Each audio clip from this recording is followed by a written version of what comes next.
Agora sim. Então, bom dia, gente. Eu sou o gerente de eventos aqui da Berge e quero agradecer a presença de vocês aqui para ver o nosso evento hoje do Lab de mobilidade. Esse Lab a gente já faz junto com a GM em parceria há alguns anos e esse ano a gente está voltando a fazer um evento presencial, né? O primeiro, desde que eu estou aqui pelo menos, eu já estou há 2 anos na Berge e entrei durante a pandemia, né? E a gente foi fazendo esses eventos de maneira digital. E hoje é a primeira vez que a gente recebe vocês aqui para fazer isso.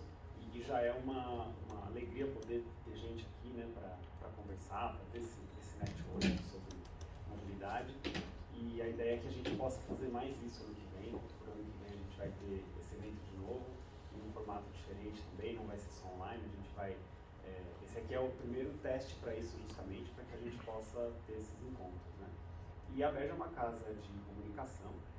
E todo assunto que a gente trata, a gente consegue trazer para a comunicação. A comunicação é muito holística por natureza, então a gente acha sempre interessante trazer assuntos mais diversos possíveis para o campo da comunicação.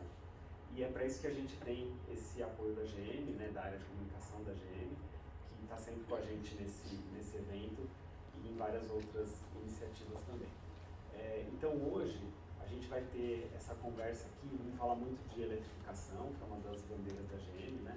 E vou deixar a GM, obviamente, falar sobre isso.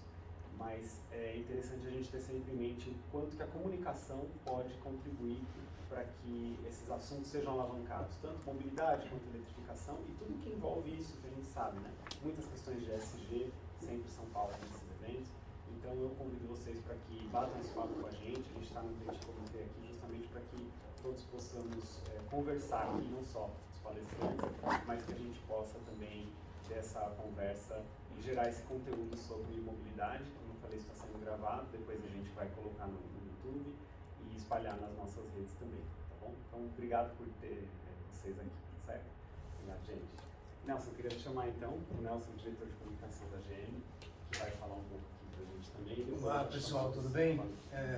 Obrigado, Douglas. É um prazer estar aqui novamente presencialmente, né, depois de 2 anos virtuais apenas. E, bom, primeiro queria agradecer à Berge, né, pela condução desse Lab, que tem sido fantástica, sido uma experiência fantástica. A nossa ideia como empresa, como companhia de apoiar o Lab, desde o início foi exatamente provocar a discussão sobre a mobilidade, né, provocar e conectar e engajar as pessoas nessa discussão, né? E tem sido muito bacana a experiência que a gente tem tido até aqui, já são acho que 5 anos, né, Douglas, de Lab, 6 anos de Lab, e a gente já teve muitas discussões muito bacanas e eventos em vários lugares da cidade e tem sido muito bacana isso. Hoje a gente vai ter uma discussão também muito interessante, né, que é falar sobre a questão da eletromobilidade. A gente sabe, eu até separei, chegou uma matéria hoje falando sobre a ONU, né, acho que foi no Estadão que eu li, dizendo que alguns dos efeitos do aquecimento global já são irreversíveis, né? Então a urgência em a gente descarbonizar o planeta é cada vez maior, né? E a eletromobilidade tem um papel muito importante nisso, né? A gente sabe que é um consenso já de que a solução para a mobilidade urbana é multimodal, a gente tem que aproveitar todos os modais para que a gente possa ter uma mobilidade mais fluida, né, nas cidades e além disso a gente já começa também a entender que todos os modais precisam ser zero emissão, porque senão não vamos contribuir para reduzir os impactos do aquecimento global. Então é muito importante que a sociedade, governo, sociedade, todos os stakeholders entendam a importância da gente ter veículos zero emissão, desde o patinete elétrico, como a gente vai ver hoje aqui com o James, bicicletas, carros, trens, ônibus, enfim, todos os modais urbanos que ajudam a população a se deslocar, eles precisam ser zero emissão. Então acho que essa discussão de hoje vai muito nesse sentido e é muito bacana estar aqui hoje com vocês. Então queria agradecer e vamos começar, né? Então eu queria aproveitar e chamar aqui os nossos palestrantes hoje. O Tião, por favor, Tião, aqui. O Tião, bom dia a todos. É administrador e vai ajudar a gente a conduzir esse papo. a Silvia, que é do Itaú, o James da Da20 e o Rodrigo da gente. Pode falar, Tiago. Bom, em primeiro lugar, também quero agradecer o convite, tanto da Bela, o Nelson também pela indicação, Silvia, obrigado a todos aí, Rodrigo, James. Um pouquinho, eu vou vender um pouquinho meu peixe aqui também. É o seguinte, eu faço parte de uma organização, na verdade uma marca, que surgiu há 40 anos, que é o Jornal do Carro. Acho que dá para falar um pouquinho sobre essa evolução, né, da comunicação. O Jornal do Carro surgiu há 40 anos como um caderno, do extinto Jornal da Tarde, lá do Grupo Estado, do Jornal do Estado de São Paulo. Na época foi interessante porque existia enfim, uma demanda muito grande por informações acerca de automóveis e tal. Aí no Jornal da Tarde surgiu lá uma coluna que se falava sobre automóveis, né, que foi batizada de Jornal do Carro. Depois o Luiz Nassif, jornalista, percebeu uma grande oportunidade. Ele falou, puxa, 4 Rodas tem uma tabela de preços de automóveis usados aí e tal, mas eles atualizam só uma vez por mês, aí eles atualizam esse mês, só que vai ser publicado só no mês que vem e tal, enfim. Na época a inflação não era tão complicada como foi recentemente, mas enfim, existia ali uma perda, né, de valor de carro usado e tal. O carro usado era ainda considerado uma grande possibilidade, né, que as pessoas tinham para se capitalizar para comprar outros bens, ou enfim, casa e tal. E aí o Nassif percebeu isso e falou, puxa, vamos lançar uma tabela também, só que em vez de a gente fazer com uma 4 horas, que vai ser mensal, a gente consegue fazer isso quinzenal. Aí surgiu lá um caderno pequenininho, que é o Jornal do Carro, que tinha lá uma tabela com 20 veículos, enfim. E o produto foi um sucesso tão grande que 2, 3 meses depois ele virou semanal. Que ano isso? Isso foi em 1982, agosto de 82, acabou de completar 40 anos agora. Legal. Aí o que acontece? Quer dizer, o carro, enfim, era um veículo, jornal, enfim, impresso e tal, papapá. A comunicação vai evoluindo, né? Depois virou site e começou a criar outros tipos de modais, né? Então a gente foi para caminhão, a gente foi para motocicleta, enfim, e aí surgiu o mobilidade, que é interessante, né? Eu acho que nós tivemos lá a satisfação, talvez, eu não sei se é exatamente essa expressão, mas enfim, nos apropriamos dessa marca, mobilidade, e aí a gente conseguiu transformar, criar um canal de comunicação, uma geradora de conteúdo, em que você consegue falar sobre todos os modais, sobre todas as soluções. Então a gente fala, por exemplo, sobre patinete, a gente fala sobre automóvel, fala sobre eletrificação, a Silvia mesmo, de vez em quando fala sobre ônibus e tal, né? E outros modais, enfim. E hoje a gente tem uma plataforma de mobilidade, da qual eu sou conselheiro também, não sou responsável direto, mas eu sou conselheiro também. E aí a comunicação ela muda e hoje a gente tem uma estrutura que está passando por transformações também. Então a marca que era o Jornal do Carro deu filhotes e hoje um desses filhotes cresceu demais, né, e tomou conta do negócio. Acho que é interessante esse processo de evolução e hoje o mobilidade ele caminha para se transformar num grande guarda-chuva em que a gente vai ter todas essas soluções ali ligadas. Então hoje, por exemplo, a gente pode falar sobre aplicativo de mobilidade, a gente pode falar, como disse lá, sobre bicicleta, bike, enfim, intermodal. Eu tenho um canal de comunicação que vai ao ar toda quarta-feira, ao vivo, lá pelas redes do Estadão, LinkedIn, Facebook, enfim, e na qual eu entrevisto, por exemplo, converso com gente, por exemplo, de infraestrutura. Então, outro dia eu estava conversando com o presidente da CCR falando sobre metrô na Bahia. Quer dizer, a gente conseguiu expandir esse canal de comunicação. E eu entendo que o sucesso é tão grande que a gente tem os embaixadores. O Nelson Silveira, por exemplo, é um embaixador de mobilidade, ele fala sobre mobilidade lá, e a Silvia, embaixadora de mobilidade, também fala sobre eletrificação. Aliás, a Silvia estava me contando aqui agora há pouco, que agora em dezembro, né? Dezembro a Silvia completa 10 anos atuando nessa área de mobilidade elétrica. Né? Novamente, aqui no Brasil, né? Pois é. Então, novamente, eu quero agradecer a vocês aí pelo convite para bater esse papo aqui. A gente vai discutir, enfim. Eu tenho algumas perguntas aqui que a gente formulou aí previamente para os participantes desse bate-papo, dessa lab. Mas depois também vai ficar aberto. Acho que seria interessante talvez a gente fazer essa primeira rodada, né, de apresentação, tal, cada um fala um pouquinho sobre si mesmo, enfim, sobre o que faz. A Silvia, por exemplo, ela está lá no ABVE, né, que é a Associação Brasileira de Veículos Elétricos, tem alguns chapéus, né? Exatamente. E vamos fazer as perguntas aí e em seguida, por favor, fica aberto para vocês também, se quiserem fazer alguma questão. isso. Força, Cecília, por favor. Bom, primeiramente queria agradecer aqui a Berge, né, pelo convite, muito obrigada por estar aqui com vocês. Agradecer também, parabenizar na verdade, né, a GM, a CCR, mas a CCR e a GM, né, que estão aí apoiando esse lab, muito bom mesmo ter esses momentos de discussão, de conexão, né, e nesse espírito de conexão, como o Tião bem falou, eu estou envolvida em várias frentes ligadas à mobilidade, porque primeiro eu acredito nisso, segundo porque eu passei 21 anos da minha vida dentro de uma montadora, e uma montadora francesa, que eu não vou falar o nome, que fica no Paraná. Mas a gente, e você sabe que as montadoras estão diante dessa revolução, né, da mobilidade e sobretudo da mobilidade como serviço, e lá 10 anos atrás, 2012, eu era, na ocasião, assessora do presidente da Renault, e ele, sabe aqueles projetos assim que precisa de um dono, né? Tinha um projeto lá de museu da Renault, fica com a assessora. O carro elétrico, fica com a assessora. E não era importante, né? 10 anos atrás, era um projeto assim mais marginal, e ficou comigo, e no fim foi o maior presente que eu recebi, né? Porque ele era talvez não tão importante ali para o Brasil, aqui para o Brasil naquele momento, mas depois acabou se tornando super importante, por isso que eu estou aqui hoje, inclusive, né, porque comecei esse trabalho lá, nos associamos com vários parceiros, né, Itaipu, CPFL e FedEx, várias empresas que estavam nessa onda também lá no início, e começamos o negócio, né. Na época eu lembro a BVE, a gente também já era associado, tinha pouquíssimas vendas de carros elétricos, estava ali na casa dos 300, 400 carros mês, né? Hoje a gente já está aí batendo números, né? Mês de setembro já foi outro recorde de vendas de carros eletrificados, e isso é uma super notícia. Eu acho que finalmente entrei num caminho certo que eu acredito muito. Estou no Itaú hoje como responsável de um projeto de mobilidade compartilhada do Itaú que se chama VEC, Veículo Elétrico Compartilhado.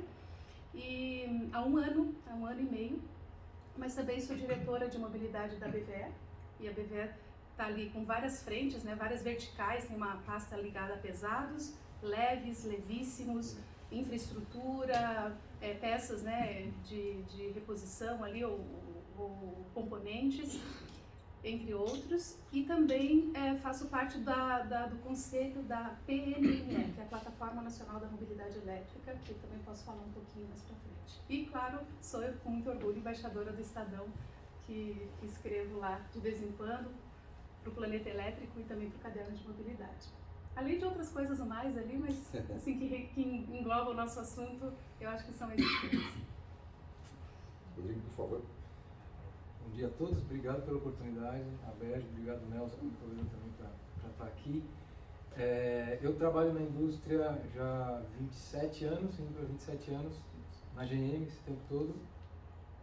Também sou entusiasta de automóvel, de tudo que aconteceu ao longo desses 27 anos. Você foi falando do caderno, Tião.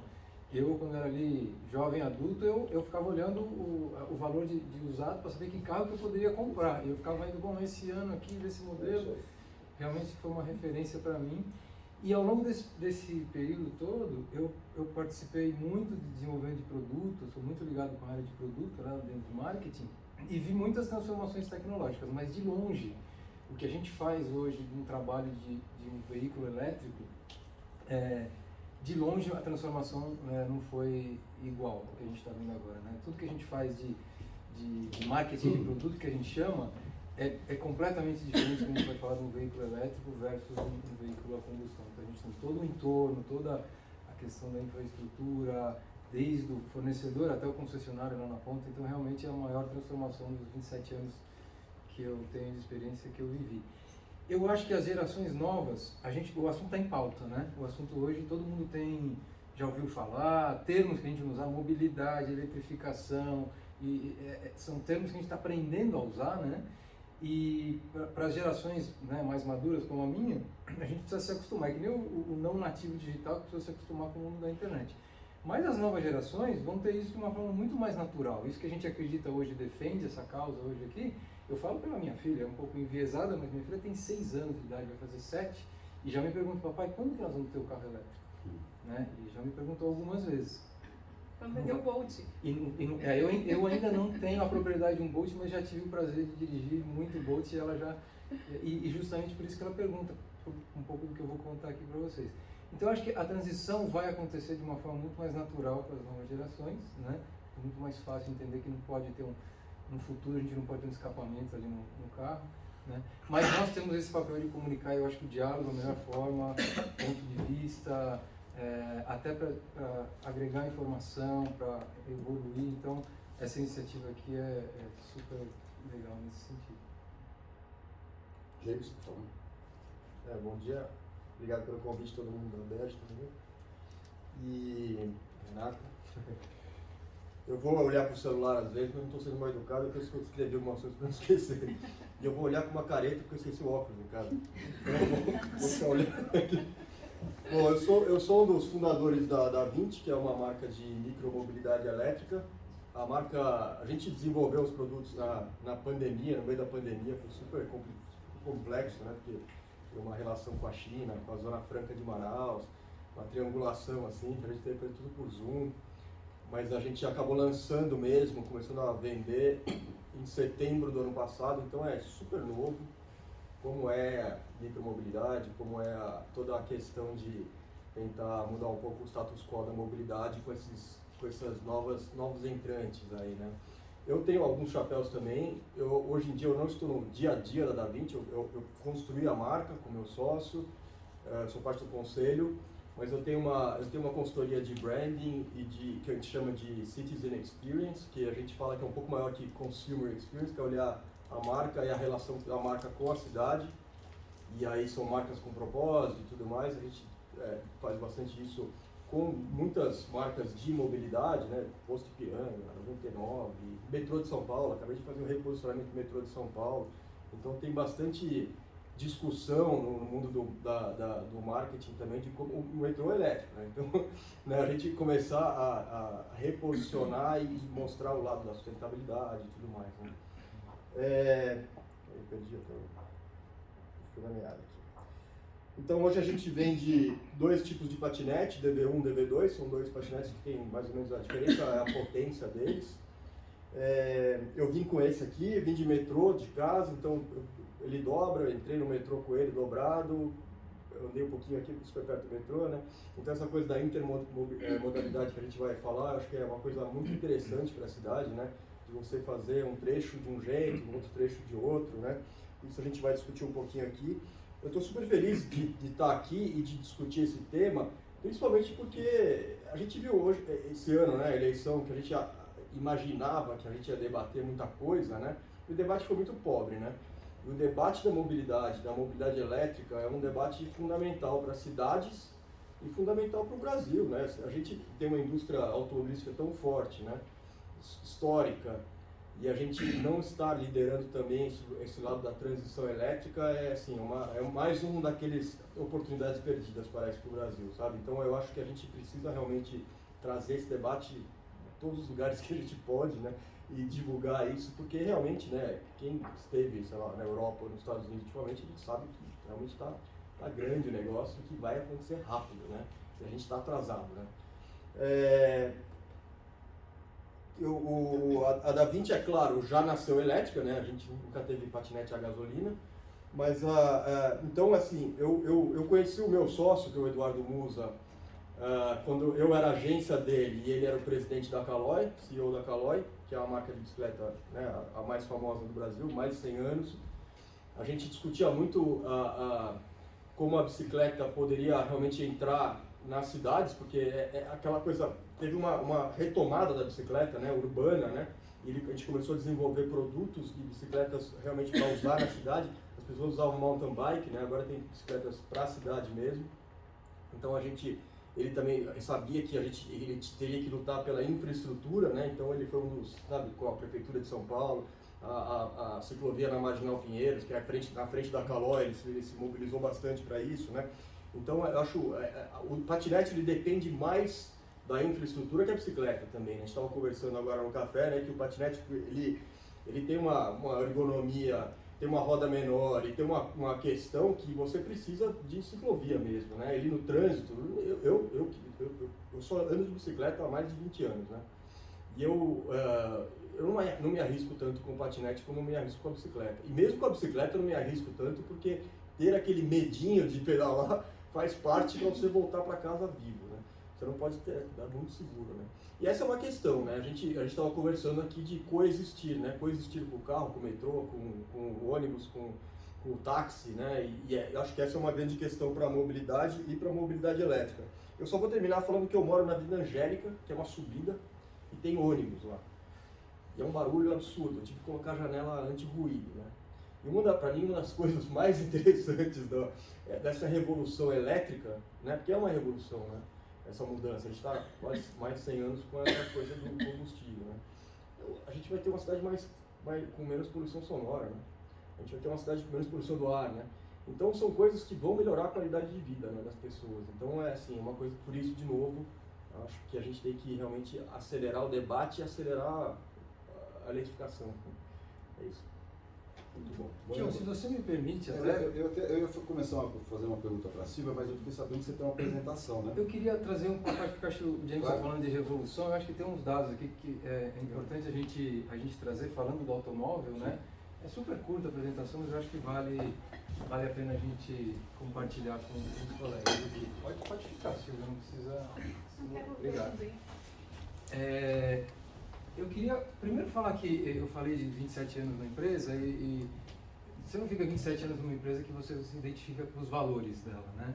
E acho que a estratégia muda, a visão muda, mas os valores da General Motors são os mesmos desde 27 anos atrás, que são baseados em integridade, em melhorar o mundo. E a nossa visão hoje corporativa é muito clara, né? E eu continuo me identificando com isso, a visão dos 3 zeros, né? Um mundo, a gente enxerga e busca um mundo que tem zero colisão, né? Um mundo que não vai depender da fragilidade, das falhas de uma máquina, né? Que os acidentes, 95% dos acidentes são causados por falha humana, né?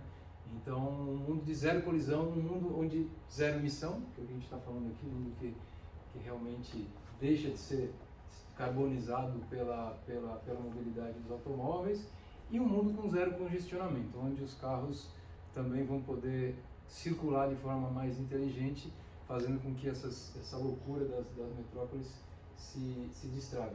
Esse tagline aqui, ele está muito presente hoje dentro da GM, Everybody In.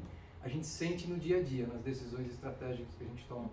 Permeia assim, transversalmente essa visão da companhia, né? Toda decisão que a gente toma de produto, de serviço, de estrutura de pessoas, está totalmente pautada nesse futuro que a gente enxerga aqui, né? A materialização disso é um pouco natural até de entender, né? Para a gente chegar nesse mundo com 3 zeros, a gente está desenvolvendo tecnologias, plataformas para ter os veículos, em primeiro lugar, elétricos, que é o que a gente está falando aqui, essencialmente, conectados, né, entre si e conectados com um ecossistema que permita eles circularem de uma forma mais inteligente e autônomos, né? Imagina um futuro onde realmente a gente vai ter nessa intermodalidade a opção de poder usar o carro, seja numa viagem, seja num trajeto para o trabalho ou para outro lugar, de uma forma como essa aqui que a gente vê nessa foto, né? Sem se preocupar com segurança. Então, tudo pautado por segurança e conveniência, né? De uma forma realmente eficiente. Um pouco de número aqui, a gente está falando de veículo elétrico e tudo mais, a Silvia comentou 10 anos de experiência, eu tenho metade da tua experiência, 5 anos mais ou menos que eu trabalho diretamente com o desenvolvimento de elétrico, e olha só, né, números muito pequenos ainda, mas a gente começa a ver uma curva que começa a ter cara de exponencial, né? A gente ainda não está num ponto realmente de explosão, mas a gente está caminhando para isso. Esses dados são globais, né? A gente tem aqui os híbridos plug-in, né, que são aqueles que podem ser recarregados na tomada, e os carros realmente, os veículos elétricos a bateria, como é o caso do Bolt EV, né? A gente já tem hoje números que são relevantes, né? Quando a gente olha uma indústria de 80 milhões de automóveis no mundo, a gente está falando no ano passado já de mais de 6 milhões e 700 carros elétricos já tendo sido vendidos no mundo. Isso é 8%, mais de 8%, não é desprezível, né? E claramente a China é a região que mais puxa, porque realmente a China tem, né, um tamanho, enfim, um poderio enorme, a gente está presente lá. Né? Europa vem logo atrás, o gente estava citando o que está acontecendo na Europa, acho que é meio liderando realmente essa visão como sociedade de eletrificação, mas as outras regiões não estão atrás. Então a América do Norte está acelerando também e a gente vai ver isso acontecendo no mundo como um todo. Quando a indústria de automóveis cresceu menos de 5% ano passado, desculpa que eu estou na frente aqui, deixa eu passar para cá, os automóveis, esses automóveis elétricos dobraram de tamanho. Então realmente a velocidade de crescimento é muito grande. Só que eu misturei duas coisas ali, né? Eu falei de híbrido plug-in, que é um termo meio técnico, com veículo elétrico a bateria, e aqui eu queria separar o joio do trigo, né? Que eu acho que é a essência do que a gente está falando aqui. Também por trás desse texto todo aí tem uma variante de veículos chamados híbridos, né? O automóvel híbrido pode ser tão simples quanto um alternador, né, da parte elétrica ali do carro, uma bateria mais robusta, que auxilia, né, na eficiência energética do funcionamento do motor, a combustão, até um veículo híbrido plug-in, aquele que você pode carregar na tomada e, eventualmente, em determinadas situações, você pode depender somente da bateria, né, do motor elétrico com a bateria. Mas a verdade é que somente o carro 100% elétrico, que a gente chama de Battery Electric Vehicle, né, o veículo elétrico, que não é o carro eletrificado, tem muita confusão que a gente gera, né? Nós como indústria, consumidor, pensa em carro eletrificado, pensa que é tudo igual. É só esse aqui que não tem o escapamento. Esse aqui realmente não emite nada, não emite carbono, não emite nenhum gás poluente. E é aqui que a gente quer estar. A gente quer estar 100% nesse território. Tem vários catalisadores para isso acontecer, né? E um deles, talvez um dos principais, são as políticas públicas. E a gente vê aqui as grandes economias do mundo, né? Europa, Estados Unidos, China, convergindo para algo, né? E esse algo é a eletrificação, quando a gente fala do automóvel. Claramente esses países, essas regiões têm critérios e políticas claras de controle de emissão de gases de efeito estufa, né? O método pode variar, né? Se é por controle de massa de CO2 emitida por quilômetro rodado, se é por definir um número mínimo de veículos zero emissão ou qualquer outro critério que seja o CAF, a Euro, a evolução que seja o China, número X, todos eles estão limitando realmente a emissão de carbono e ao mesmo tempo reconhecendo que é uma transformação da indústria que envolve toda uma cadeia de suprimento, né? Então o custo da bateria ainda pesa bastante, principalmente na fabricação de um carro. Então diversos incentivos tributários, enfim, para que o veículo seja mais acessível nessa fase inicial da transformação. O cliente é a outra ponta, né? Não é só o governo regulamentar, né, e legislar sobre isso, a demanda tem que estar acompanhando. Então, o que a gente aprendeu nos últimos anos, aí desde 2019, que a gente tem experiência com o primeiro modelo do Bolt, é que já tem um movimento de expansão, né? Por mais que seja um nicho, ainda um mercado muito pequeno, falei dos dados lá, aqui no Brasil, para pôr em dimensão, nós estamos falando de aproximadamente 8 mil carros elétricos, 100% elétricos esse ano aqui é a projeção. Já passamos de 7 mil até agora. A Silvia comentou, os recordes não param de acontecer. Mas daquele entusiasta, lá do comecinho, né, aquela bolinha menor, early adopter da tecnologia, realmente engajado na causa de sustentabilidade, a gente já começa a ver, com mais oferta de produto, demandas tradicionais do automóvel. O automóvel vai continuar vai ter que atender o espaço que ele precisa, vai ter que atender o estilo de carroceria, se é uma picape, se é um SUV, se é um carro menor, né, segurança, conectividade. Então, o cliente que busca um elétrico não está mais disposto a aceitar lá no começo um carrinho limitado do ponto de vista desses atributos aqui da direita, né? Sim. Desculpa, uma dúvida. Aqui é Battery Electric Battery Electric Vehicle. Vehicle. Exatamente. É um veículo que tem uma bateria. Que é a diferença daqueles que você falou nos híbridos. Os Sim. híbridos têm uma bateria mais limitada. Desculpe interromper, mas acho que seria importante, eu não sei se todo mundo aqui sabe exatamente do que a gente está falando, talvez fosse interessante se você pudesse falar brevemente o que que é cada um, né? O que é um híbrido convencional, um híbrido plug-in, um carro com bateria e, por exemplo, um híbrido leve, por exemplo. Claro, eu vou até voltar aqui. Acho que é bem interessante que você falou que, quer dizer, que é só o BEV que é o carro que não emite poluentes, né? Os demais emitem. Né? Exato. Então a gente tem ali, né? Você tem o carro a combustão puro, tem um motor que vai entrar gasolina, álcool, diesel, e vai ter o ciclo de combustão e vai emitir os gases e ele não tem nenhum tipo de assistência para ser mais eficiente. A eficiência depende de eletrônica, mecânica, para ele ficar cada vez consumir menos, emitir menos gases. Isso, a evolução do carro a combustão é grande também.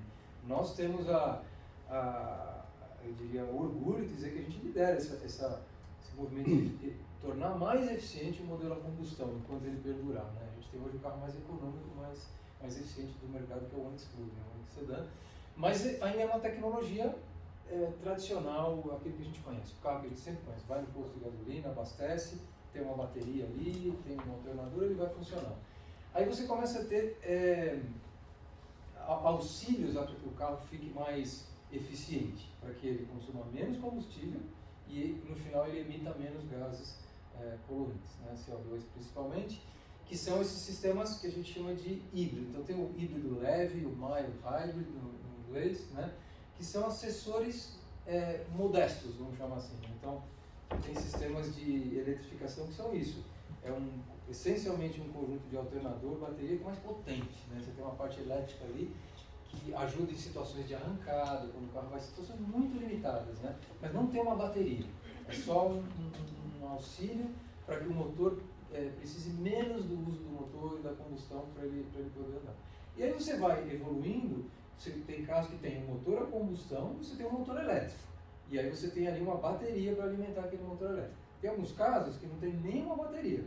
Para que você abasteça a bateria super limitada, para que você movimente aquele motor elétrico, você precisa de um motorzinho queimando gasolina para carregar essa bateriazinha pequena para fazer com que o carro elétrico. E aí você tem os híbridos plug-ins no outro extremo, que ele tem ainda um motor de combustão, ainda queima gasolina, mas ele tem um motor que é capaz de movimentar o carro por si só, né? Um motor elétrico, e aí ele tem uma bateria que é capaz de levar ele em determinadas situações de velocidade, tem uma limitação de autonomia, 50 km, mas ele é limitado. Em algum momento o carro vai precisar usar o motor a combustão e o combustível. E o carro elétrico realmente é aquele carro que não tem motor a combustão, só um motorzinho elétrico, com uma bateria bem mais robusta, que pode te levar hoje a mais de 400, 500 km de autonomia, né? Somente dependendo do carregamento daquela bateria do motor elétrico, e zero emissão. Não sei se Obrigada. é um pouco complexo. E ele tem o mesmo desempenho também de um carro a combustão em questão de velocidade? Na verdade, ele tem mais, eu vou falar, Douglas, obrigado eu vou voltar aqui eu vou falar exatamente disso aqui na sequência. Parece que a gente combinou aqui. Além da sustentabilidade, que acho que é o ponto central da discussão aqui, o legal do carro elétrico é que as pessoas têm uma experiência diferente dirigindo um carro elétrico, né? Começando pelo que você falou. Então, dirigir um carro elétrico, o motor elétrico por natureza, né, não vale a pena entrar aqui na matéria da engenharia mecânica, mas ele te dá uma resposta mais rápida, né? Ele tem resposta imediata. O torque imediato ali é a força, né? A força com que movimenta a roda, ela está disponível direto. O motor a combustão tem um atraso, tem uma ineficiência, tem uma perda. O carro elétrico é potente, ele é rápido, ele é acelera, ele parece um carro esportivo, se a gente for falar dos carros lá de trás, né? Então, sensação de resposta, de retomada, segurança, ultrapassagem, agilidade, quando sai um farol num carro elétrico é completamente diferente de um carro tradicional, a combustão. Além da questão do ruído, o James citou aqui, né? Imagina isso no nível individual, né? Você dirigindo a bordo de um carro elétrico, não tem ruído, não tem barulho. Você entra num carro elétrico e liga o carro, aperta um botão, você não sabe se ele está ligado. A gente tem um dispositivo nos nossos carros que tem até um ruído, agora um ruído tranquilizante, vamos chamar assim, mas que ao mesmo tempo tem a função de falar, estou ligado e quem está à volta me escute, pedestres, porque tem um veículo que vai sair em movimento. Então, um ruído leve só para chamar a atenção que o carro está em funcionamento, né? Mas é zero ruído, né? Você escuta o barulho do pneu até, por tão baixo nível de ruído. Ou de algum problema que o carro tenha, né? Se tiver algum grelhinho, o pessoal sempre me pergunta, e os grelhinhos ficam mais altos, né? E a questão da condução e da regeneração. Então, esse sistema que eu estava explicando de carregamento da bateria, não é só a beleza da engenharia do carro elétrico, não é só da tomada que vem a energia para carregar a bateria, vem do próprio movimento do carro, né? Então o movimento do carro está numa ladeira, descendo, a Avenida Angélica dá para descer também, só ônibus, né? Não dá para descer também. E o carro está regenerando a bateria, ou seja, a energia que ele está perdendo de movimento dele descer, volta para a carga, ou seja, é eficiente, é mais inteligente. Tem sistemas até de acelerar isso, você usar, a gente chama de one pedal, né? Só usar o acelerador do carro para dirigir. Você acelera, ele vai, você tira o pé do acelerador, ao invés de frear no freio, essa frenagem também carrega a bateria. Então, essa experiência é uma experiência divertida. O pessoal que dirige o carro elétrico pela primeira vez já sente essa adrenalina no sentido de diversão, gostoso de dirigir um carro. Né? Exato, exato. E os benefícios mais tangíveis, né? Nós estamos falando de 4 vezes menos o custo para rodar por quilômetro. Então, hoje você vai abastecer um carro similar ao Bolt, né, que é o caso aqui que eu estou trazendo, você vai gastar R$200 para encher o tanque de um carro, para rodar uns 400, 450 km. Os mesmos 450 km que você vai usar com o Bolt, você vai gastar R$50, um quarto, né, para rodar a mesma quantidade de quilômetros. Manutenção. O motor a combustão, ele é uma máquina complexa, está bem evoluída, mas ele tem quase esse movimento. Você precisa de óleo para lubrificar, precisa de filtros. Tudo isso não existe no carro elétrico. Aí eu falei no freio também, que esse modo de condução que regenera, você deixa de usar pastilha de freio. Então a manutenção é 5 vezes menor do que no carro tradicional a combustão. Fora os incentivos de IPVA, desconto de IPVA, isenção de rodízio, que em algum momento vai deixar de existir, obviamente, na hora que a adoção do elétrico chegar, e tem que ser assim, mas hoje ainda é uma vantagem para algumas cidades que oferecem algum incentivo, que em algum momento deveria desaparecer, né?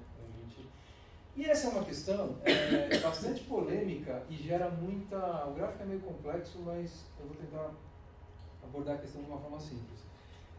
Tem um debate estabelecido também, né, no setor, na indústria e tudo mais, que, mas peraí, essa parte da direita aqui, esse círculo mais azul escuro, eu entendo.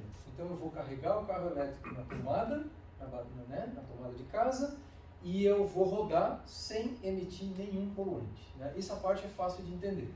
A parte da esquerda, que é o círculo vermelho mais amplo, já gera um pouco mais de polêmica e tem muita desinformação aí associada a isso, que é o que a gente chama do poço, não do tanque para a roda, mas do poço para a roda, ou seja, desde a fase de extração do petróleo, refino ou da geração de energia elétrica, toda essa cadeia realmente é mais sustentável do que a cadeia do carro a combustão, e nós não temos dúvida de que especialmente num país como o Brasil, que tem mais de 80% da sua fonte de energia renovável, hidrelétrica, eólica, solar, e crescendo. Esse número de 80%, 85% continua crescendo, né? E eu vou falar um dado sobre isso, que parece um pouco conceitual. Tem um estudo da Associação Brasileira de Engenharia Automotiva, junto com o Ministério de Minas e Energia, recente, que quantifica em números isso. Então, essa barrinha de cima aqui, 100% internal combustion gas, um carro a combustão tradicional que a gente conhece, né? Se você vai no outro extremo, estão os veículos 100% elétricos, os de bateria elétricos, como é o caso do Bolt EV.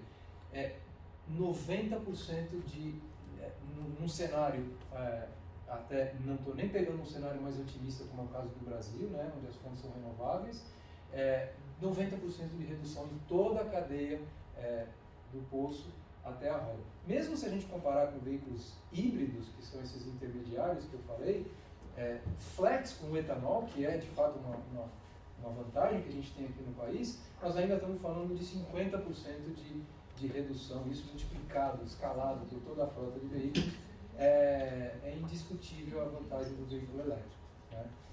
E aí, eu estou quase terminando, desculpa eu estar roubando aqui mais tempo, existe um receio, né, para a adoção do carro elétrico. Tem várias questões. A primeira questão é a questão da autonomia, né? O carro elétrico no começo tinha 100 km de autonomia. Aí, mais recentemente, 200, 300 km de autonomia. E muito rapidamente, a Silvia deve saber muito melhor do que eu, as pessoas querem mais, né? E hoje já existe uma barreira de tem que ser acima de 500 km, acima de 400 km pelo menos, ou mais. A gente fala em alguns outros mercados já estão esperando 700 km de autonomia. E nós estamos desenvolvendo tecnologia para que as autonomias dos carros sejam cada vez maiores, chegando acima de 700 km, com a nossa plataforma que a gente chama de Ultium, né? A plataforma Ultium é uma plataforma tecnológica que vai permitir modularizar todo tipo de carro, de tamanho, de configuração e modularizar a capacidade da autonomia do veículo. Hoje a gente tem veículos com mais de 400 km de autonomia e muito em breve esse número vai aumentar e vai continuar crescendo. Mas as pessoas precisam recarregar essa bateria, né? E nós aprendemos, e a Silvia pode dar o ponto de vista dela, de que a primeira solução é a solução doméstica, né? A gente fala de infraestrutura pública, mas a solução doméstica é a primeira solução. Então, todo mundo tem que ter um carregador em casa e a forma de carregar de uma forma tranquila, confiável, overnight, é um carregador de parede, esse que a gente instala na garagem de casa, né? A gente acabou de lançar uma nova geração, então não só ele tem que ser eficaz do ponto de vista de potência e tudo mais, mas hoje esse carregador da Chevrolet que a gente tem em parceria com uma empresa oferece conectividade, você pode acessar ele por um aplicativo, ele te manda notificação da carga, se completou, se teve alguma falha no carregamento, né? Ele oferece soluções, por exemplo, de compartilhamento em condomínios, né? Cobrança individualizada, ele é compatível com energia solar também, e ele permite o que eu disse, né? Ao longo de uma noite você ter a carga completa do seu veículo, no dia seguinte você está de tanque cheio, né? Você sai de casa todo dia de tanque cheio. Essa tranquilidade é o que os clientes que estão tendo experiência com o elétrico querem, né? Mas, vocês poderiam me perguntar, mas e a infraestrutura pública? Porque eu ainda vou querer fazer uma viagem mais longa. Ou eu posso mudar de planos, pode ser que eu saí de casa com 60 km de autonomia e resolvi andar mais do que os 60 km. Então, a infraestrutura pública precisa continuar crescendo. Só para ter um parâmetro, né? 1.300 pontos de recarga hoje já no Brasil, e com certeza esse número está errado, né? Porque ele muda todo dia. Um terço disso está em São Paulo. São Paulo Estado ou São Paulo Cidade? Só a cidade de São Paulo tem 400, mais de 440 hoje, seguramente esse número já tá maior. Se a gente comparar com 40 mil postos de gasolina que existem no Brasil, parece pouco, né? Mas aí eu faço um paralelo. Só de veículos elétricos a gente tem contabilizado aqui no país perto de 13 mil veículos elétricos já vendidos aí nos últimos 5 anos, por aí. Então, imagina que são 13 mil veículos puramente elétricos, mais os híbridos. Eu estimo que já deve haver uma infraestrutura de carga doméstica da ordem de 15 a 20 mil equipamentos como esse aqui instalados nas casas, nos escritórios, né? Estou falando só de infraestrutura privada, né? No seu domicílio. Então, se a gente entender que esse vai ser o use case que vai atender 90, 95% das situações, a recarga doméstica, nós não estamos tão longe de que isso aqui passe a ser algo que dê tranquilidade para as pessoas circularem com o carro. A gente tem diversas iniciativas, PlugShare, um super prestador de serviços aí, crowdsource, as pessoas, ainda não é perfeito, obviamente, como nada nessa transformação é perfeita, mas muito mais confiável hoje do que era, as informações você tem disponível no aplicativo. Nós temos o nosso aplicativo proprietário também que facilita o uso do carro para buscar um ponto de recarga, então isso está em plena ebulição. E para fechar, eu volto nas palavras que foram faladas aqui, a gente realmente, eu acredito, né, num futuro onde cada vez mais a mobilidade vai ser multimodal, vai ser a coexistência, né, dos vários modos de transporte, mas o carro vai estar lá. O carro vai ser ainda uma das escolhas seguras das famílias, das empresas, né? Então ele vai fazer parte, vai continuar fazendo parte desse ecossistema, e para isso, para ele fazer parte desse futuro de forma sustentável, a gente precisa continuar evoluindo do ponto de vista primeiro de segurança, né, de eficiência e de sustentabilidade, que é o propósito da GM de eletrificar num futuro não muito distante toda a sua frota de veículos e participar desse mundo sustentável. Era isso. Não sei se eu falei muito, tinha muito, desculpa, mas espero ter contribuído aqui com algumas informações Que sorte esse EV no Chevrolet ali. Pois é, quem imaginar, né? Obrigada, tchau. Silvia, eu quero começar perguntando para você. Obrigado, Rodrigo, pela aula aqui. Gostei muito. Tirei várias fotos aí de algumas câmeras, enfim. Essa questão da infraestrutura é super importante mesmo. E com certeza está errado esse número de carregadores, porque a gente vai acompanhando os números, né? Eu lá cubro essa área. Enfim, tem algumas empresas que sozinhas elas têm estão instalando mais de 1000 carregadores no Brasil. Né? Então, evidentemente, como você disse, o número ainda é pequeno, mas a multiplicação de pontos de recarga é uma coisa impressionante. Aliás, eu tenho um na minha casa. E tem outro aspecto que você falou também a respeito da energia limpa, que é super importante. O Brasil já superou, acho que essa semana eu vi uma reportagem no Google News mostrando que o Brasil já superou de geração de energia limpa, estou falando de eólica, fotovoltaica, enfim, a produção de energia de Itaipu, por exemplo. Só que Itaipu levou, sei lá, não sei exatamente quanto tempo, mais de 10 anos para ficar pronta, e mais 5, 10, mais ou menos, para começar a gerar energia na capacidade máxima, e em coisa de 2 anos, mais ou menos, 2, 3 anos, a gente conseguiu atingir a mesma capacidade de geração de energia de Itaipu, com energia limpa, enfim, pode ser utilizada em casas, para recarga de carros e tal. E aí, Silvia, vem a minha pergunta, né? Quer dizer, o Brasil é um país gigantesco, a gente tem diferentes tipos de utilização de veículos, você tem a questão da geração, por exemplo, o Sul, eu costumo dizer que aqui nós somos abençoados por Deus e bonitos por natureza, né? Parafraseando lá o cantor, enfim, a gente tem geração, Sul é rico em água, portanto, energia hidrelétrica. Em Nordeste, enfim, região litorânea, a gente tem vento, tem sol, mas precisa de mais pontos de recarga. Então, a minha pergunta é exatamente essa, quer dizer, o que é preciso fazer para desenvolver essa infraestrutura de recarga de veículos elétricos no Brasil? Essa é uma pergunta. E aí, na continuidade, é o seguinte, como é que a gente faz para comunicar isso para as pessoas e para o poder público, né? Quais são os passos nesse processo, né? Enfim, como é que a gente faz para chegar lá? Qual é o processo de comunicação ideal? Legal, obrigada pela pergunta, Tião. O Rodrigo mostrou ali, né, aquele slide dos eletropostos, e inclusive é uma das pastas da BVE, né, a infraestrutura, mas você mesmo disse, a maior parte das recargas é feita na casa da gente, né, mas existe uma ansiedade, eu não sei se vocês também são assim em relação aos deslocamentos. Antes de eu ter um carro elétrico, eu pensava assim, eu moro 15 minutos da casa da minha mãe. Para ir na casa da minha mãe, eu vou em 15 minutos. Agora, com o carro elétrico, a gente tem que pensar em quilometragem. Eu não sabia quantos quilômetros eu morava da casa da minha mãe.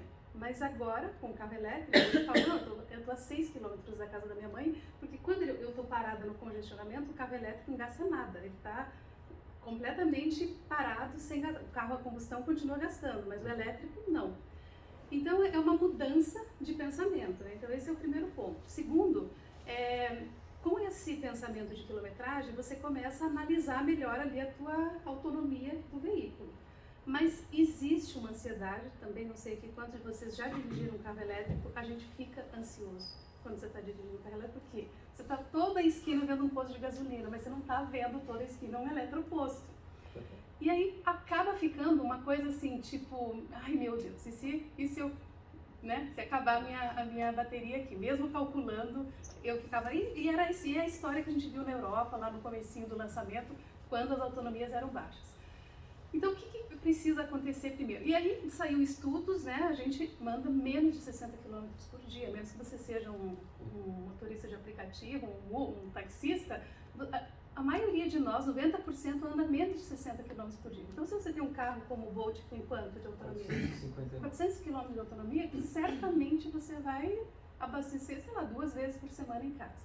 Aí a pessoa vai com essa caixinha, instala ali na parede de casa, pensa assim, vai cair vai dar um apagão aqui na quadra, Essa caixa aqui, com os dados que o Rodrigo mostrou, é tipo um chuveiro elétrico. Puxa a mesma coisa da nossa rede elétrica como um chuveiro, quer dizer, ninguém toma um banho de 12 horas, mas a gente não tem um impacto muito grande dentro da nossa casa. Bom, com esse contexto, né, de pedagogia, que é um pouco do conhecimento, né, como que a gente tem que fazer essa comunicação, as pessoas vão começando a diminuir essa ansiedade com relação à autonomia. E aí você começa a pensar, não tem problema se eu não tenho uma grande infraestrutura. Mas os governos e as empresas precisam se mexer. O que começou a acontecer aqui no Brasil foi que muitas empresas começaram a instalar eletropostos, mas em locais privados. E aí, bom, para você abastecer no shopping, o shopping está aberto. Para você poder fazer tal coisa, então ali no PlugShare, que é o aplicativo que o Rodrigo mostrou, acabava que você entrava ali, ia para um eletroposto que estava direcionado ali no mapa, chegava lá e ele estava ou fechado, ou ele estava realmente sem manutenção, ele não estava carregando. Então, tem uma combinação, e aí tem até eu não sou engenheira, mas sou metida engenheira, né? Que é um índice de correlação entre a quantidade de eletropostos e a quantidade de veículos elétricos de uma cidade. E a Nissan fez um estudo lá em Tóquio e a correlação foi de 0,8. E para quem sabe como funciona o índice de correlação, a alta correlação. Ou seja, não dá para saber se tendo mais eletropostos na rua você vai ter mais carros elétricos ou porque tem carros elétricos, as empresas estão instalando mais eletropostos.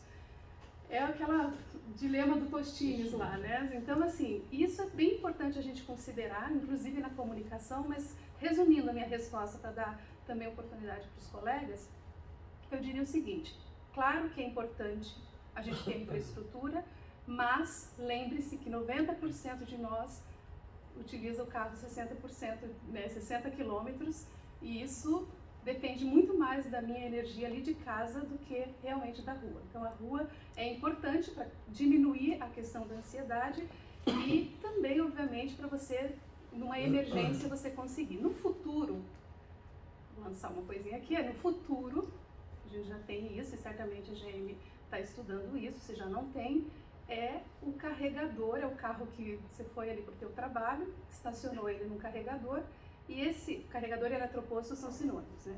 O carregador eletroposto pega a energia do seu carro e devolve para a rede elétrica. E aí você tem uma estabilização do sistema elétrico do país, ou da cidade e tudo mais, que é um bidirecionamento da bateria. Então tem umas inteligências que vão surgir no futuro com relação aos eletropostos e as baterias dos carros que são importantes para que a gente dê esses passos da eletrificação. E comunicação, na minha visão, tem que passar por essa educação primeiro.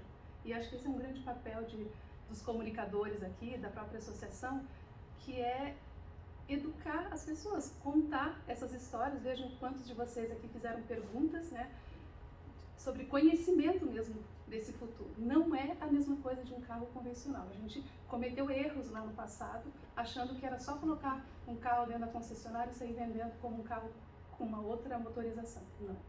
É um outro estilo de vida, um estilo diferente de utilização. Então, eu diria assim que o primeiro passo seria realmente a gente começar a falar do assunto, desmistificar, né? Vai dar um apagão na minha rua, eu não vou conseguir abastecer, chegar na casa da minha mãe. Começa a educar as pessoas, comunicar sobre o carro elétrico, testar, colocar na mão das pessoas para que elas vejam, testem, e aí a gente vai começando a melhorar essa questão de acesso.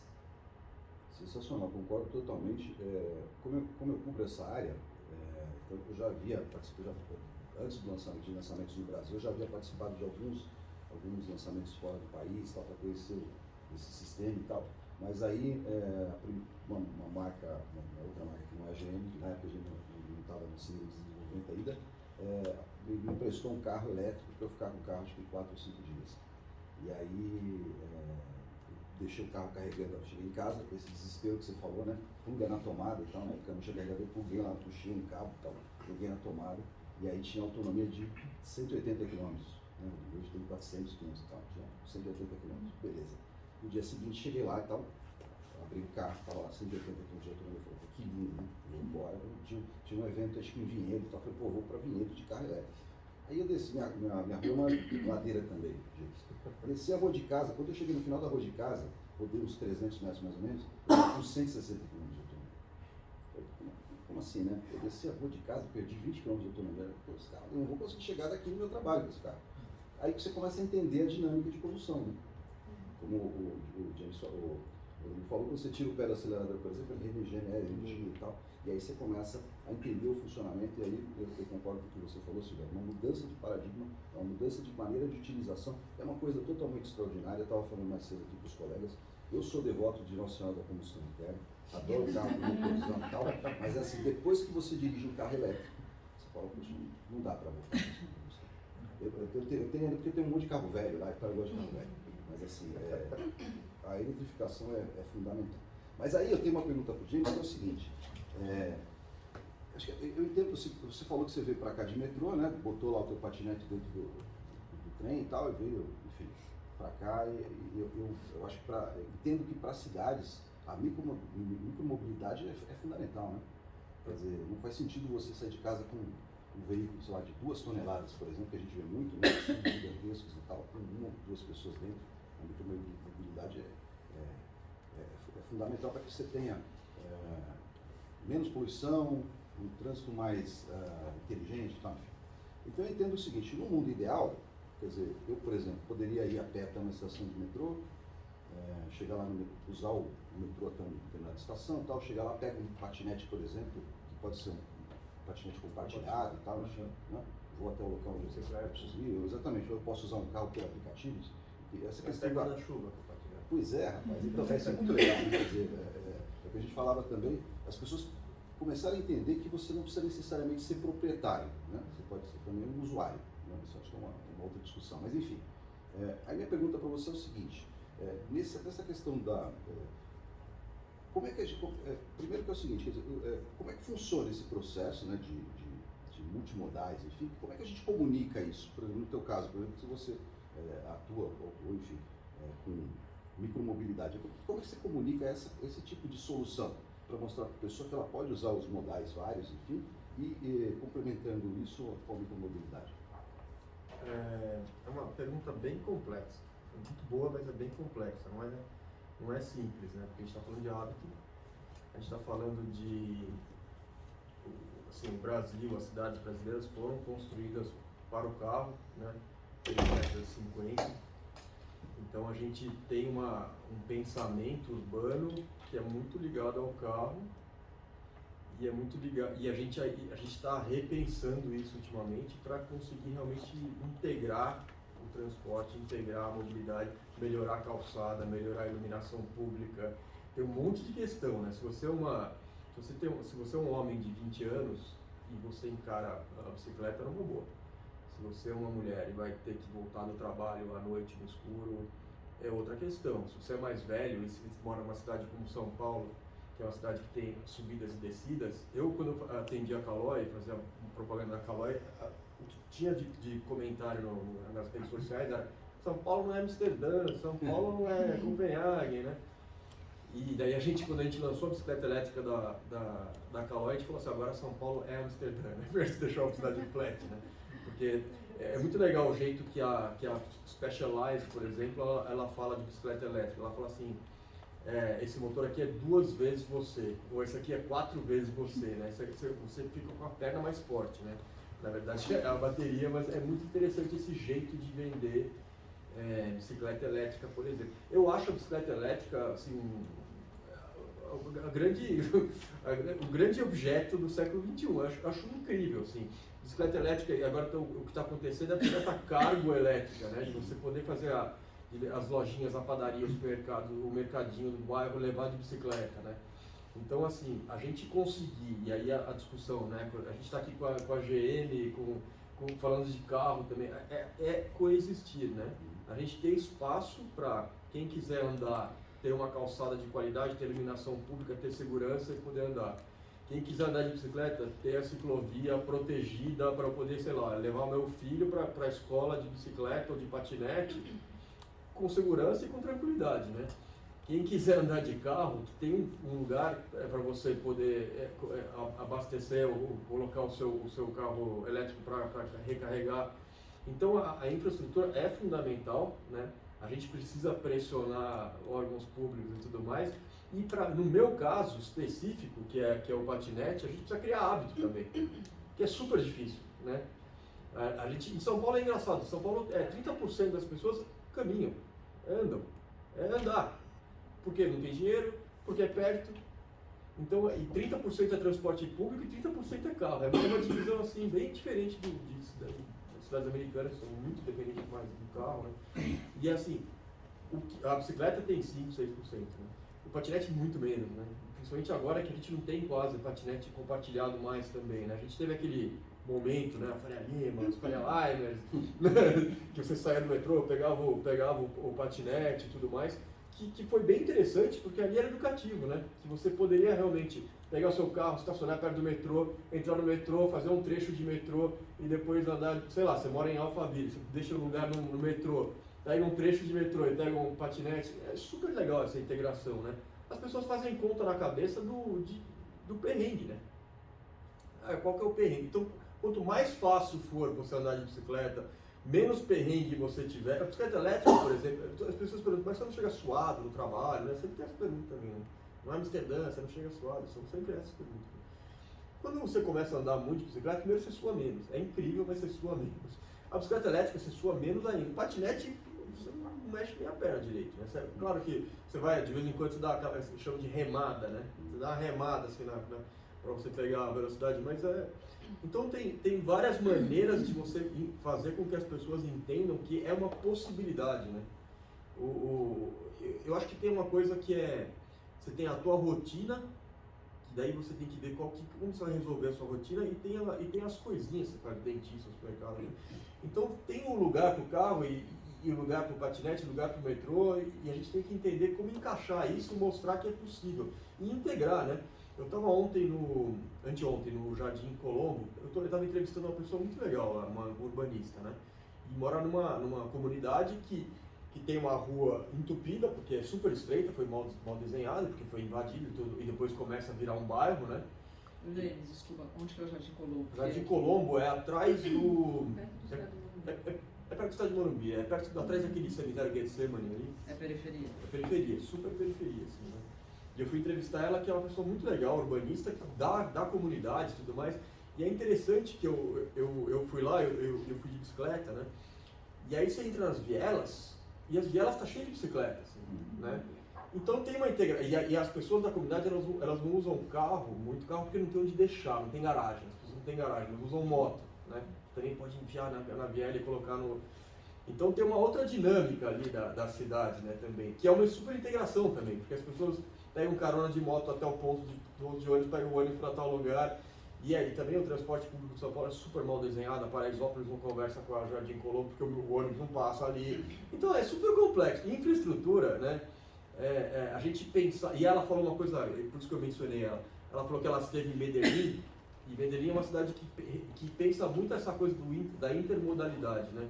Desde o BRT, que eles não têm metrô, mas o BRT... E eles têm aquela coisa do teleférico na comunidade, que é super interessante. Ela falou, quase chorou quando ela pegou o teleférico, porque se ela falou, pô, se tivesse um teleférico aqui no Jardim Colombo, isso aqui, como eu ia cortar, eu perdia 1h30 para chegar na faculdade, né? Essa coisa do tempo, né?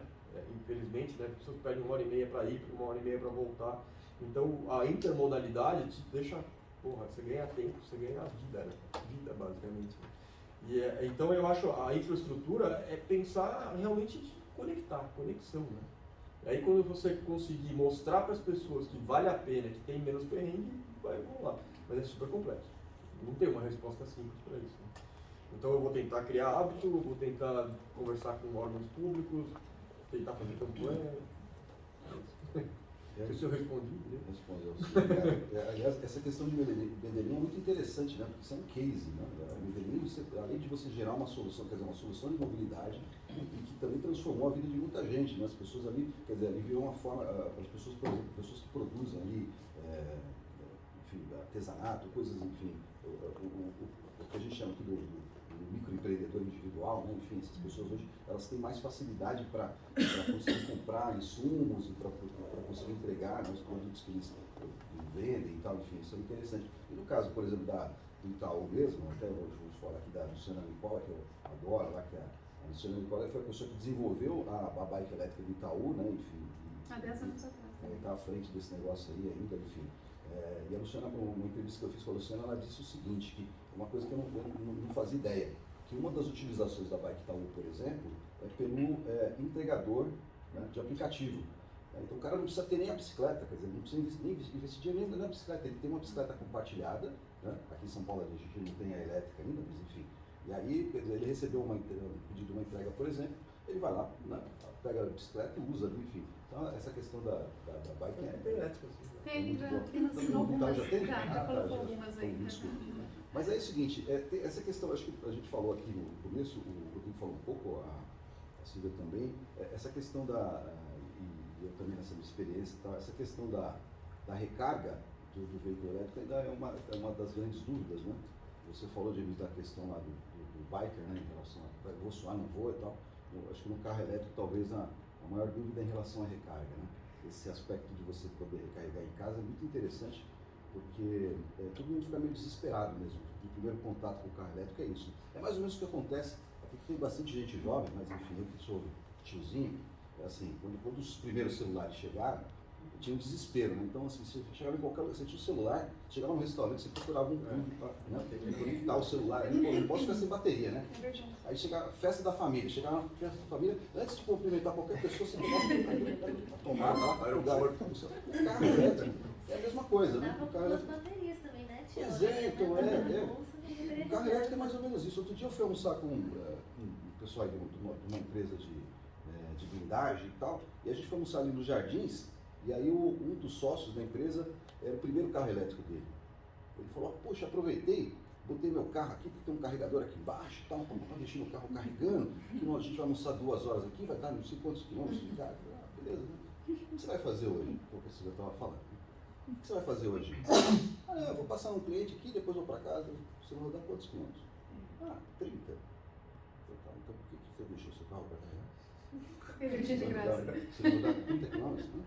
Você não precisa de 200 quilômetros de autonomia, de 500 quilômetros de autonomia. Então isso é uma coisa interessante. Aí vem a pergunta. Eu costumo dizer também que, assim, para você recarregar o carro elétrico, as pessoas falam, mas 8 horas, né? 10 horas para carregar.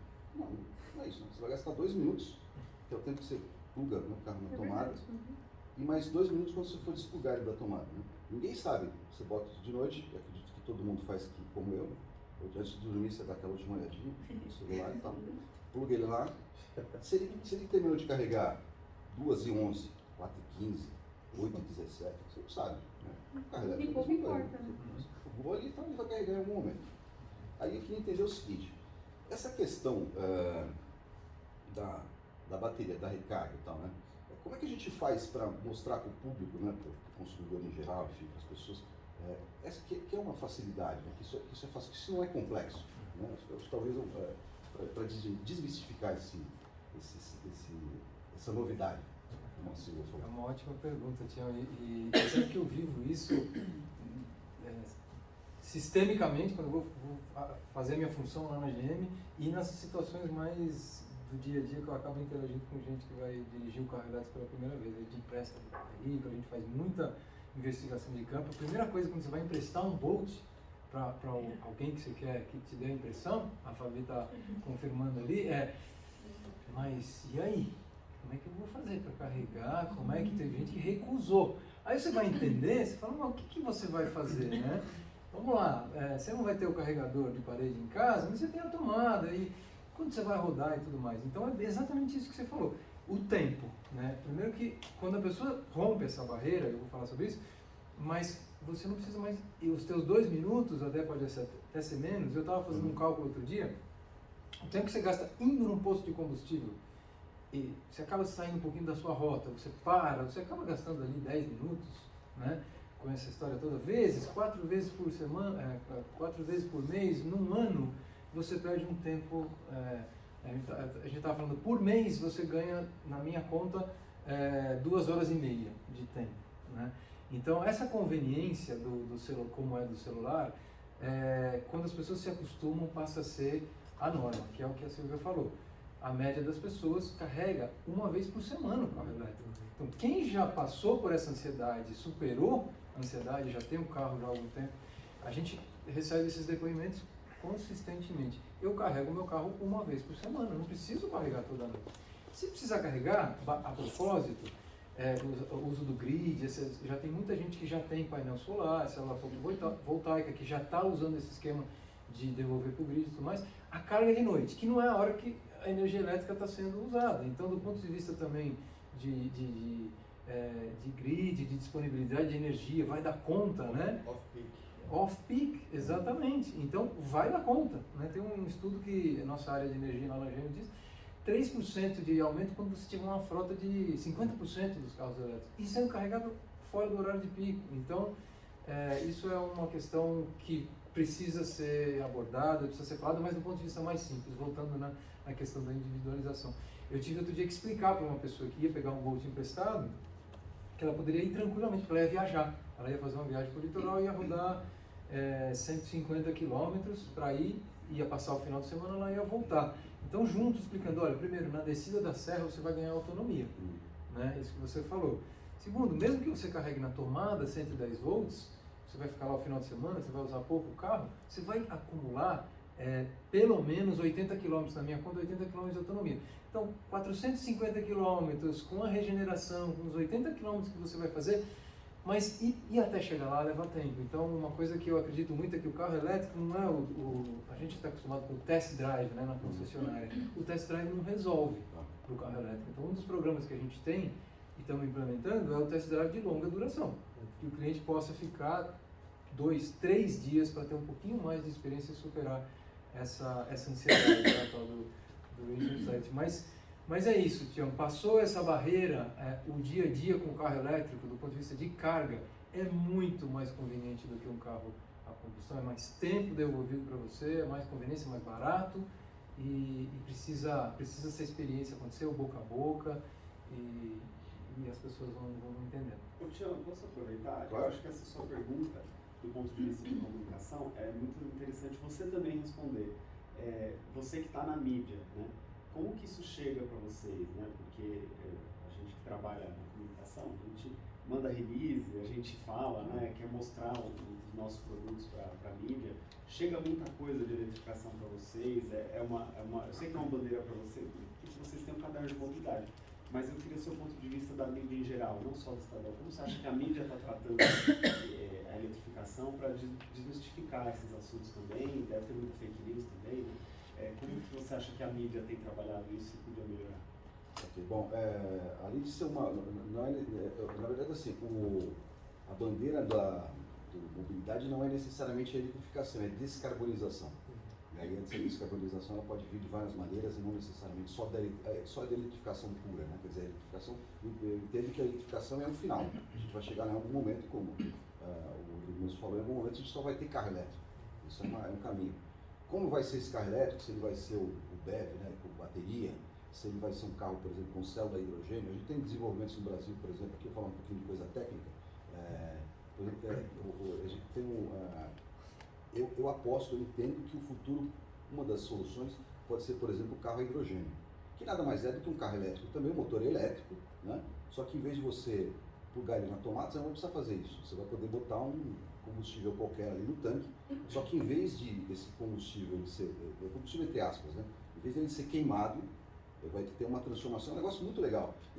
Deixa eu só fazer um parênteses aqui, é que nada disso é novidade, né? A gente fala, carro elétrico, futuro e tal. O carro elétrico tem mais de 100 anos.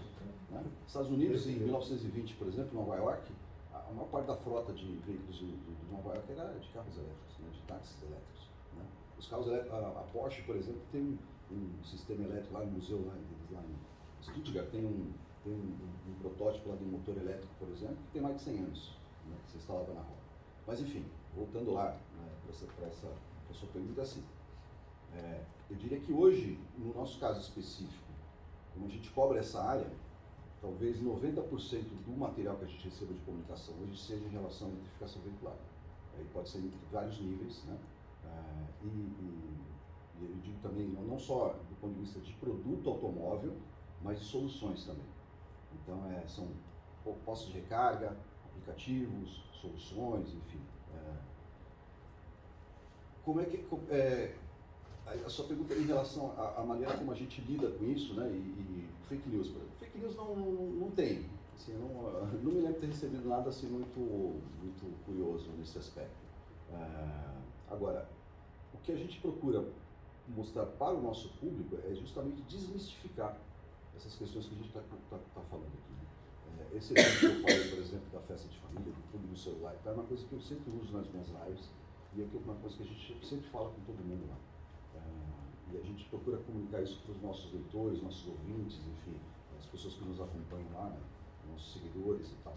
Então, exatamente isso, quer dizer, não é um bicho de 7 cabeças, é uma mudança, está acontecendo, como a Silvia disse, né, antes você procurava um posto de gasolina e tal, hoje você procura um lugar para recarregar teu carro.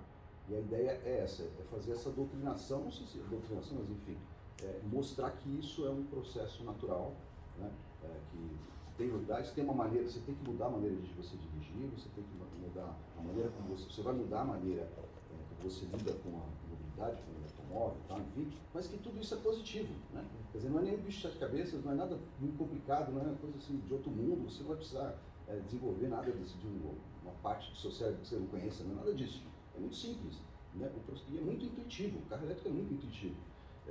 Tem alguns automóveis, por exemplo, o Rodrigo falou aqui, por exemplo, no carro elétrico, você chega lá, você aperta o botãozinho, e aí você já tem lá um LED ali, né, dizendo que ele está pronto para andar, né? Você não ouve barulho e tal. Tem carro elétrico hoje, por exemplo, no mercado, que você não faz nem isso. Você entra no carro, fecha a porta, põe o cinto e sai andando. É que nem um celular. Você bota a alavanca ali no drive, você não tem nem botão de partida. Então, assim, esse processo todo é intuitivo e a gente procura mostrar na nossa comunicação para os nossos leitores, para os nossos ouvintes, para as pessoas que nos acompanham nas redes sociais, enfim, Facebook, e nos nossos sites e tal, exatamente isso. Aqui não é um bicho de 7 cabeças, é uma coisa simples, está acontecendo e o processo é esse aí, né? E vai acontecer. E assim, eu entendo que o carro elétrico não é o futuro, ele é o presente.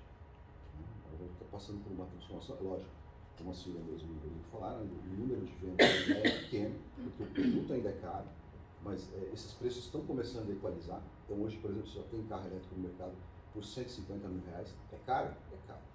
R$150 mil é caro. Mas há um ano atrás, 2 anos atrás, um carro equivalente, do mesmo tamanho, então, custava 200 e poucos mil reais. Então, isso sem considerar a crescente aumento de custos, né? Então, assim, o carro está ficando mais barato, em algum momento aí próximo ele vai ser equivalente, então você vai ter preços muito parecidos.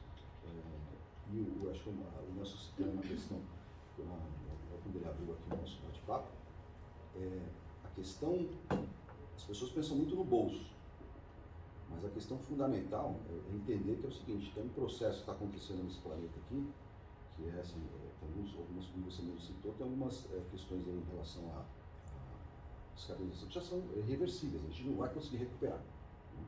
E acho que é importante também lembrar o seguinte, que na verdade tudo isso que a gente está fazendo, esse esforço, né, que as empresas, enfim, sociedades, governos estão fazendo em prol da redução de emissão de carbono, é para a gente manter o nosso status quo, né? Porque a gente está acostumado, assim, por exemplo, quando você tem uma ilha lá, por exemplo, que vai sumir, se o aquecimento global aumentar, essa ilha vai desaparecer, então a gente não quer que desapareça. Né? A gente quer que quando você vai, sei lá, quem tem a oportunidade, por exemplo, de visitar Paris no inverno, né? O cara quer ver neve lá, né? Então você não quer chegar em Paris no inverno, por exemplo, está todo mundo lá de bermuda porque não tem mais neve em Paris. Então, acho que basicamente é isso. Não sei se eu respondi a sua pergunta.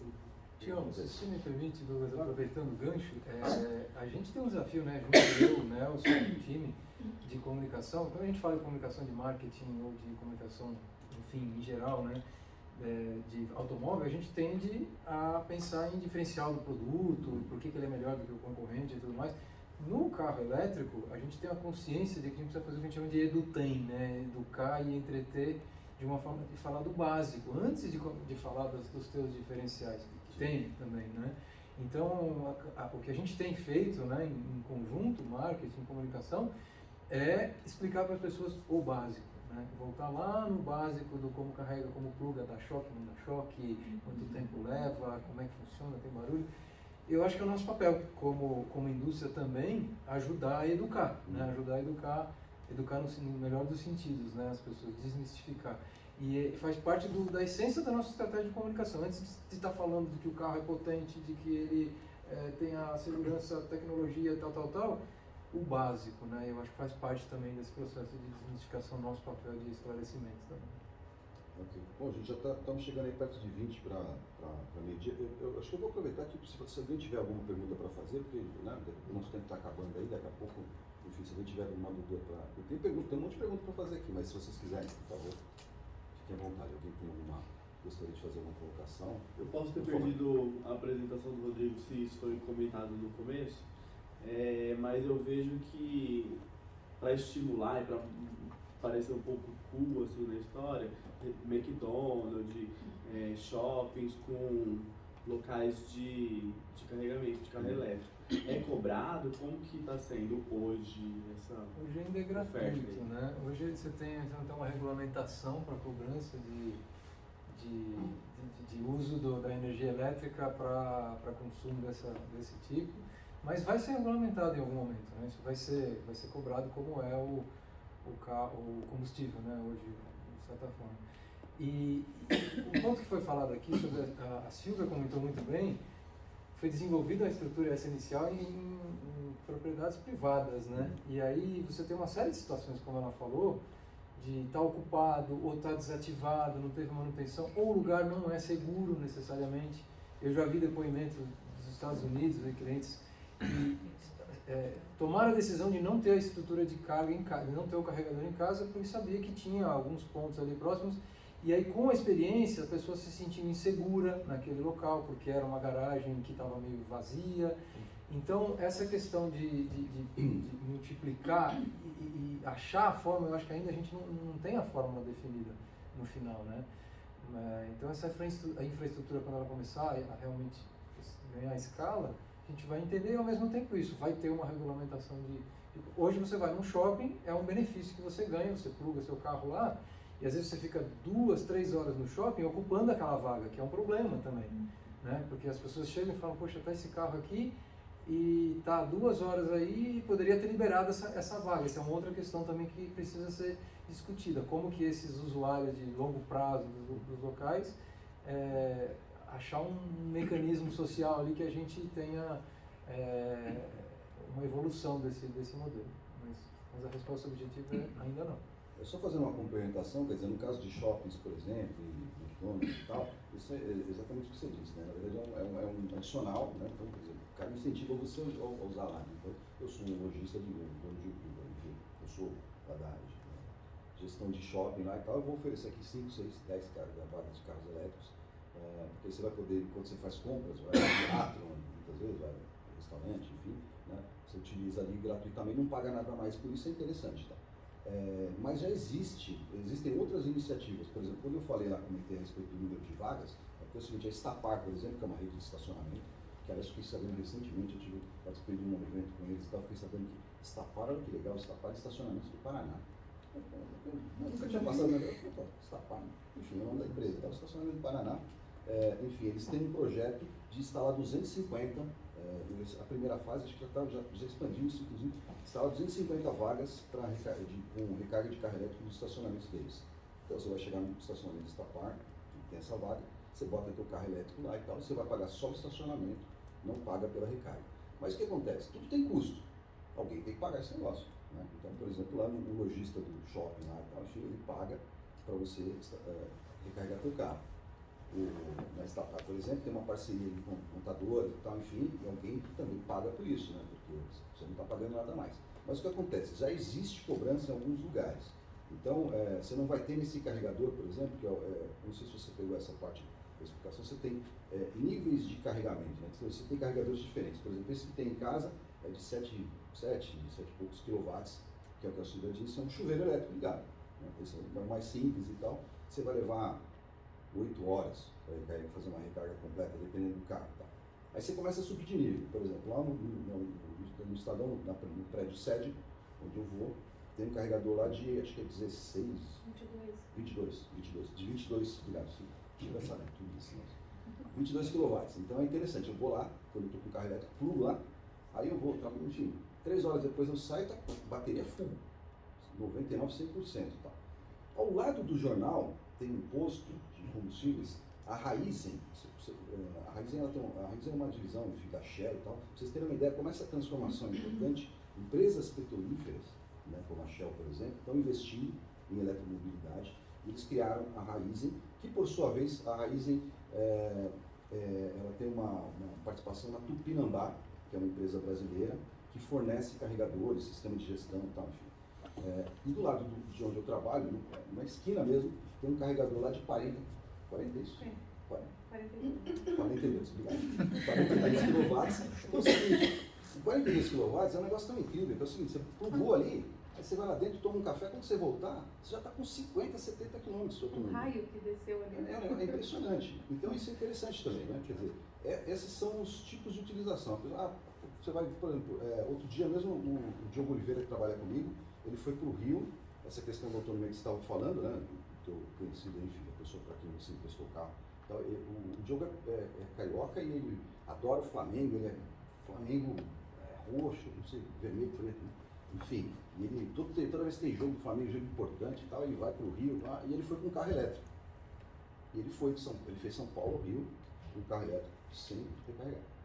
Chegou lá com 20 e poucos % de autonomia. Considerando aquela questão lá que o Rodrigo colocou muito bem aqui, que é o seguinte, na Serra das Araras, quando você está descendo, você tirou o pé do acelerador, ele recarrega de energia. Isso é um negócio... funciona mais ou menos como um dínamo. Né? O dínamo é o seguinte, quando você para de... Quando ele está girando, ele gera energia elétrica. O carro elétrico é mais ou menos... Esse sistema de energia... grosso modo é parecido com isso. Né? Você tirou o pé do acelerador, a roda continua girando, está inércia, ela está descendo, tá bom? E a roda vai girando, ela vai girando, essa força de inércia, tá, enfim, ela vai gerando energia elétrica que vai ser mandada para a bateria. Então já é possível hoje você fazer viagens longas, né? Já tem carro elétrico com 500 km de autonomia, por exemplo, e depende do carregador. Esse carregador, por exemplo, a Tupinambá, por exemplo, é um serviço que é pago, tem um aplicativo, você baixa o aplicativo no celular e paga pelo que você utilizou de recarga ali. Né? Mas, como o Rodrigo falou também, o custo é em torno de 25%, né, do que você gastaria em combustível para percorrer a mesma quantidade de quilômetros. Mas aí você tem aquela questão de o carro ficou 2 horas ou 4 horas parado num lugar que é um lugar privilegiado, que você não podia deixar ele ali. Então, a conta de quilowatt ou a conta da energia elétrica pagou ali no aplicativo. Mas e o tempo que você ficou naquele lugar e outras pessoas não puderam? Então, por isso que é complexo fazer essa jogada, né, entre essas duas variáveis e fazer com que a pessoa pague pela energia, mas ao mesmo tempo pague também pelo tempo que ela ficou ali ocupando uma vaga. E essa conta que ainda não está sendo... Assim, a gente não tem uma solução ainda, né? Ó, a Estapar está com uma ideia mas a pessoa fica na vaga também, o tempo que quiser e vai pagando só o estacionamento, né? Mas você viu como ocupa o lugar da outra pessoa? E aí outro chega para carregar, esqueci, você vai ter que transformar o estacionamento inteiro em vagas elétricas. É complexo. É uma discussão interessante porque a regulamentação da redistribuição da energia elétrica, né? Hoje a Enel, enfim, as empresas de energia têm enfim, tem a concessão para te vender na tua casa, no teu negócio e tudo mais. E isso que o Tião falou um pouco da conveniência da vaga, que a proposta é uma tomada ali que eu estou te oferecendo para... Mas em algum momento essa regulamentação vai ter que acontecer e acho que as coisas precisam se conversar, né? Quais são os critérios para isso? Como é que você vai poder, como um estabelecimento comercial, revender energia elétrica de uma forma que preste um serviço para a sociedade? Os postos de combustível, a informação que eu tenho é que, em geral, as redes de distribuição, né, boa parte da receita deles hoje já vem de loja de conveniência, já vem de outras coisas que não a venda do combustível, que é a margem muito pequenininha. Então, eles têm interesse também em participar desse ecossistema de distribuição para manter essa relevância que eles têm hoje, que é um mini centro de conveniência, né, e também a conveniência da recarga rápida e tudo mais. Então... porque os 15 minutos que você ficou parado no posto, você gastou na loja de conveniência, né? É bom. E a viagem é isso, você faz uma viagem mais longa, gasta mais durante a viagem tempo, mas também ao mesmo tempo você usufrui dos benefícios do lugar onde você está com o carro parado. Não, queria falar, você falou do carro elétrico, que nos Estados Unidos está há 100 anos, né? Eu queria lembrar que os nossos trólebus, né? Eu não sei quanto tempo tem os trólebus em São Paulo, mas eu, na minha adolescência, A primeira vez que eu entrei num ônibus, vamos pro centro, né? Imagina, sou filha de classe média alta, que não pegava ônibus. Uma das primeiras vezes que eu peguei ônibus foi num trólebus e eu tive a mesma sensação que o James, aquela coisa de, peraí, isso aqui, que silêncio, né? E aí, pegando o gancho, e hoje a gente tem, parte dos ônibus de São Paulo, a gente tem em torno de 220 ônibus em São Paulo que são elétricos, 200 são trólebus e 20 novos elétricos, e aí tem toda aquela questão de eletrificação da frota de transporte público, a gente está vendo as discussões, mas eu queria voltar para a questão olha, eu queria falar que eu nunca aprendi tanto, tô assim, amando, assim, eu acho que esse lab tá super legal, muito legal, eu queria agradecer demais, mas pegando carona um pouco, talvez a Silvia, eu não sei quem que possa responder a pergunta, que eu vou chegar nela. Eu passei do ônibus, né? Então eu vindo pra cá, vim de metrô, minha casa fica a 3 quadras do metrô, e aí caminhando na rua, o que mais faz barulho são os ônibus. E eu também moro perto de 2 avenidas, moro na Ibirapuera com República do Líbano, então o que eu mais ouço é barulho de ônibus e barulho de moto, né? E aí então a minha pergunta, se a eletrificação é o presente, como que essa eletrificação vai subir de um nível que hoje a gente tem preços que para um consumidor final é muito caro, né? Eu não consigo, mesmo uma bicicleta que eu queira comprar, é 10 mil reais uma bicicleta elétrica, né? É muito custoso, né? Em quanto tempo, se é que vocês têm essa linha do tempo, em quanto tempo vocês acham que os níveis de preço vão começar a ser mais acessíveis a essa população? Por exemplo, as motos, que fazem muito barulho, os ônibus a gente já está vendo, mas para uma população de renda um pouco mais baixa, que seja um pouco mais acessível. Aí não sei quem que pode me responder. Eu posso dar um início aqui, mas depois eu vou deixar os colegas falarem. Eu adorei a pergunta, porque quando a gente fala de acessibilidade no acesso financeiro, né, nem todo mundo vai conseguir comprar um Bolt, né? A maioria das pessoas não consegue comprar um carro. E uma resposta que as startups até têm trazido hoje, isso foi uma junção do comportamento do consumidor, que não necessariamente são pessoas com baixo acesso financeiro, mas enfim, o econômico, né, que mudaram o seu comportamento, e uma necessidade de se deslocar. Então, uma mudança de comportamento que a gente está vendo é que as pessoas não estão querendo comprar tanta coisa. Vocês percebem isso, né? Meu filho tem 22 anos, ele nem quis tirar a carteira de motorista, na verdade. Ele não quer ter um carro, que é uma boa notícia, é uma péssima notícia, né, professor? Naquele momento, acho que ele vai mudar o caminho. Pois é, ele quer se deslocar de um lugar para o outro. Depois você voltou para isso aí. Pois é. De repente ia voltar para elétrico. De repente ele gostava ali de... Mas ele tem um patinete. E aí, o que ele faz? Ele quer se deslocar com segurança, com qualidade, com tudo. Mas ele não quer ter, talvez, se a gente fizer a conta, né, na ponta do lápis ali, você tem uma questão financeira importante. E do outro lado, você tem as pessoas que precisam se deslocar. Então, o que aconteceu? E ali eu faço parte do Cubo, né, como uma das embaixadoras de um hub que a gente acabou de criar de Smart Mobility. E a gente viu ali muitas startups que estão criando uma coisa que é o compartilhamento. E aí você consegue trazer, porque a resposta de quando que vai ficar acessível o carro, que data que é essa, quando que vai ficar equivalente, né, ao preço de um veículo a combustão, é uma pergunta de milhões de dólares, né? Porque vai depender de diversos fatores. Mas hoje a pessoa já pode ter acesso a um carro elétrico da BPB, de algumas outras marcas, aqui em São Paulo, em Fortaleza, e pagar por minuto. Então você não consegue comprar um carro elétrico, mas você consegue pagar um final de semana de carro elétrico para fazer uma viagem e tudo mais com um preço acessível. Então, uma das soluções que pode ser de acessibilidade econômica é essa questão da mudança da posse para o acesso, e aí o acesso tem várias empresas aí transformando a mobilidade em serviço. Eu posso emendar, Silvia, porque seja com posse, seja compartilhado, seja o que for, o custo do carro vai, para alguém que vai viabilizar a plataforma de assinatura, por exemplo, de carro, né, ou compartilhamento, o custo vai ser um fator de qualquer forma.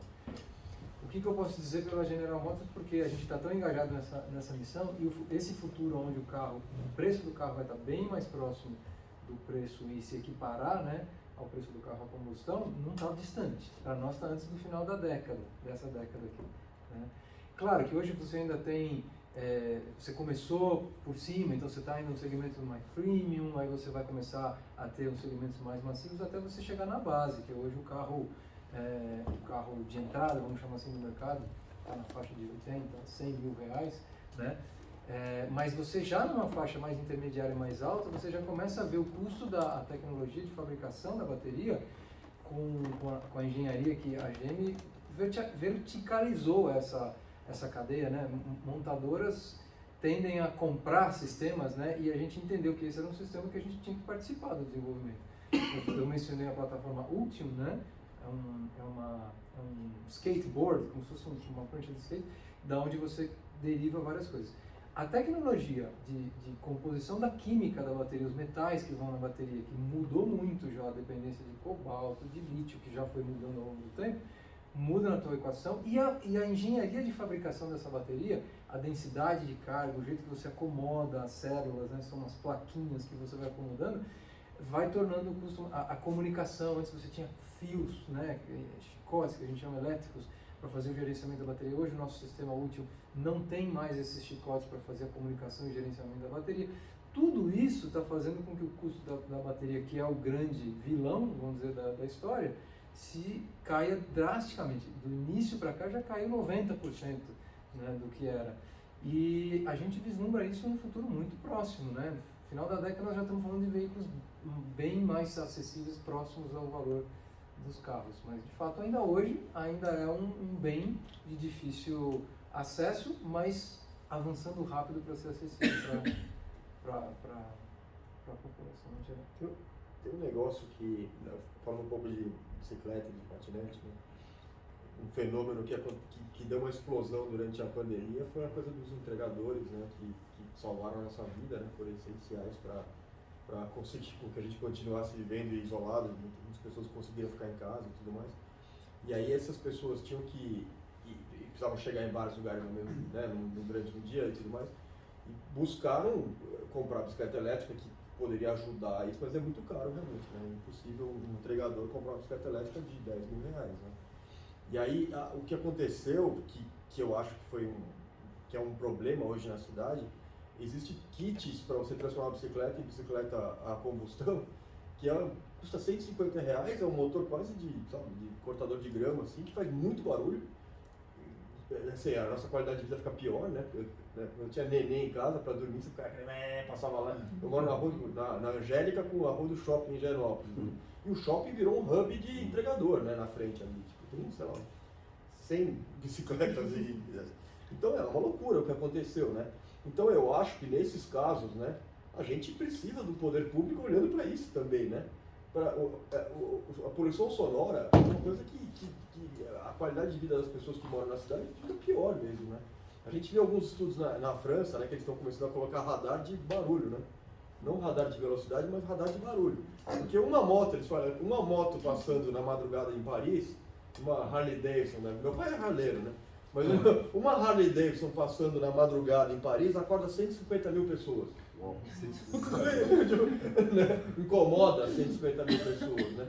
Então, assim, o barulho é uma questão, né? E aí, por isso que eu gosto do elétrico, assim, né? Tem essa coisa de qualidade de vida mesmo. E daí esses entregadores que transformam a bicicleta deles, uma bicicleta com 150 reais, uma bicicleta com um motorzinho desse barulhento, é uma questão da prefeitura sentar e falar, bom, como que a gente resolve isso? Então, subsidiar a bicicleta elétrica, né? Fazer parceria com o sharing mesmo, mas subsidiar também, porque esses caras não podem gastar dinheiro, não sobra dinheiro, né? Então, para mim é subsídio. A indústria automobilística tem subsídio, ela nos anos 50 tem um subsídio até hoje, né? Com 10 bilhões de reais subsidiados no ano passado, né? Então, existe isso, né? Quando o governo quer incentivar alguma coisa, acontece, né? E a gente precisa, como sociedade, lutar para que, né, a gente, por soluções para todos os lugares, porque é aquela coisa, acordar o meu bebê, né, mas com 150 mil pessoas acordadas durante a noite em Paris, né, faz diferença na qualidade de vida das pessoas, na qualidade do sono, isso quer dizer produtividade. Então, né, tudo é tudo interconectado, né? Então a gente precisa, como sociedade, também desenvolver subsídios que facilitem acesso os ônibus têm que ser elétricos quanto antes, né? A gente viu uma lei aí que de repente, assim, né? São Paulo é muito louco, né? Agora parece que vai ter, né? Cada vez mais ônibus elétricos, mas incentivo para o entregador, incentivo para carro, incentivo para tudo, né? E a gente precisa juntos fazer isso. Né? Só trazendo algumas informações, por exemplo, Curitiba já está testando esse radar de barulho que você está falando, está interessante. Em relação à questão das motocicletas, por exemplo, né, que o custo ainda é alto, mas, por exemplo, a gente teve recentemente, esse ano, foi instalada na Zona Franca de Manaus uma empresa chamada Volts, uma empresa nacional que utiliza tecnologia chinesa e tal, enfim, mas que já oferece motocicletas com um custo relativamente mais baixo, como o Rodrigo falou, né, a disseminação também da tecnologia e tal, enfim, isso é natural, né? Você vai ter uma redução de custos, isso é importante. Mas, por exemplo, outro dia eu pedi uma pizza em casa e o entregador chegou lá com uma moto elétrica. Era um scooterzinho pequenininho, tá, mas era elétrico. Eu achei muito legal. Perto lá de onde eu trabalho também, eu acho que que bacana, né? Eu sempre achei o Limão assim, um bairro meio. Né? Agora Eu tô você percebendo que tem umas coisas legais, né? Perto tem esse posto do qual eu falei na esquina com a Marginal, enfim, que tem o carregador rápido, e um pouquinho mais para frente tem um outro posto da Ipiranga, que tem um sistema que é muito, isso eu acho sensacional. É o seguinte, essas motos pequenas, você não carrega a bateria, você pode trocar. Troca. Então você tem um lugar onde tem um monte de bateriazinha carregada ali. Você chega com a tua bateria, com o teu aplicativo você desbloqueia a bateria que está lá e tal, não sei o quê, você tira a sua bateria descarregada, bota lá, pega uma bateria cheia, bota na tua moto e sai andando. Então isso já existe, já é funcional, enfim, como a gente falou aqui. Em relação à questão de ruído, eu acho que é fundamental, você tem toda a razão, um aspecto que é muito importante. E existe a gente falou aqui muito sobre automóvel, mas tem a questão também de distribuição, né? Então, por exemplo, o Brasil é o primeiro país daqui da região, diria que da América, talvez do México para baixo, a desenvolver e produzir um caminhão 100% elétrico. Isso é uma tecnologia que foi desenvolvida pela Bosch, que é uma montadora brasileira e tal. Esse caminhão já está à venda. É um caminhão de distribuição, ele é muito mais caro, no caso de veículos pesados, aí, o preço é muito maior. Então, por exemplo, o preço de um caminhão pequenininho, você compra um caminhão gigante, um caminhão pequenininho elétrico, você compra um caminhão gigante a diesel. Existem outras questões também de descarbonização, né, que são ligadas à legislação, mas assim, eu entendo também que a questão de ruídos, por exemplo, a qual você se referiu, tem a ver também quando você tem a eletrificação da entrega, isso é um negócio muito legal. Porque, por exemplo, você imagina você com uma van elétrica, por exemplo, você consegue fazer entregas à noite com um caminhão de coleta de lixo, por exemplo, elétrico. Você pode fazer coleta de lixo à noite em bairros residenciais, né, porque não vai ter ruído. A não ser se o lixeiro está, né? Mas enfim, tá? O caminhão não faz barulho. Isso tem uma questão também em relação à saúde pública que é fundamental, que é isso que você estava falando, né, de não acordar as pessoas à noite, tal, enfim. Agora você imagina, por exemplo, um motorista de ônibus, um cara que trabalha ali 8, 10 horas, por exemplo, durante o dia, dirigindo, né, com trânsito e tal, e aquele barulhão do motor a diesel e tal, exatamente. No veículo elétrico não tem nada disso, não tem a troca de marcha, por exemplo. Né? Ele não tem câmbio. Você botou ali em drive, então, né, é tipo um automático, né? Então, funciona com automático. Você pisa no acelerador e anda. Você tirou o pé do É o acelerador e para. trólebus. Exatamente, vibra, é o trólebus. Só que diferentemente daquele trólebus convencional, que carrega, que aqui eu acho que é uma solução bem bacana, também nas cidades e tal, funciona. Tá? Você tem trólebus a bateria, né? Que funciona muito bem. São José dos Campos é um exemplo.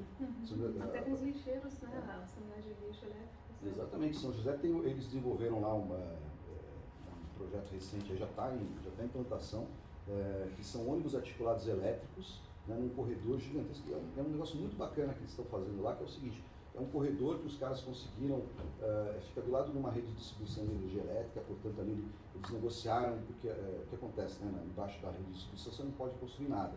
Então a prefeitura negociou aquilo com a empresa que tem a concessão para a área, conseguiu um preço menor, papapá e tal. Eles têm um projeto junto com o Google, por exemplo, né, que é de tornar inteligentes semáforos e tal para a utilização do ônibus. Então você tem um corredor de trólebus, de ônibus elétrico, a bateria, enfim. E aí você começa a ter outras soluções, essa questão que a Silvia falou de compartilhamento, você começa a ter isso também em solução para os veículos, né? Então, por exemplo, a empresa, o que acontece? A empresa de ônibus hoje, na maneira como as coisas funcionam, ela é obrigada a comprar o ônibus. Né? Ela tem que ter, então, ela tem uma licitação, ela compra o ônibus. Nesse tipo de modelo, ela pode alugar o ônibus, ou ela pode comprar o ônibus e alugar as baterias. Então você começa a ter essa coisa de... O Cubo é muito legal porque você começa a ter essas startups, né? Enfim, e aí acho que o que a gente falou aqui de pluralidade, né? Você começa a ter várias soluções integradas, e tem um monte de gente fazendo um monte de coisa, em um monte de lugar, um monte de solução, enfim. Eu acho que assim, a nossa função como comunicadores também é perceber isso e mostrar para as pessoas como isso funciona. E aí também, né, na esteira, talvez continue na resposta do primeiro pergunta que você fez, lá na mobilidade a gente procura mostrar isso, né? Quer dizer, todas essas soluções integradas, enfim, que impactam a vida das pessoas, né, e podem trazer soluções importantes, interessantes, coisas que você não imagina que existem, né? Então aí funcionando. E o mais legal é que muito disso é coisa de brasileiro, gente, sabe, pensado aqui, a gente que trabalha aqui, sabe, o cara que começou assim na casa dele lá, enfim, trabalhando no computador e tal, e hoje ele tem uma startup e ele desenvolve tecnologias para grandes empresas, enfim.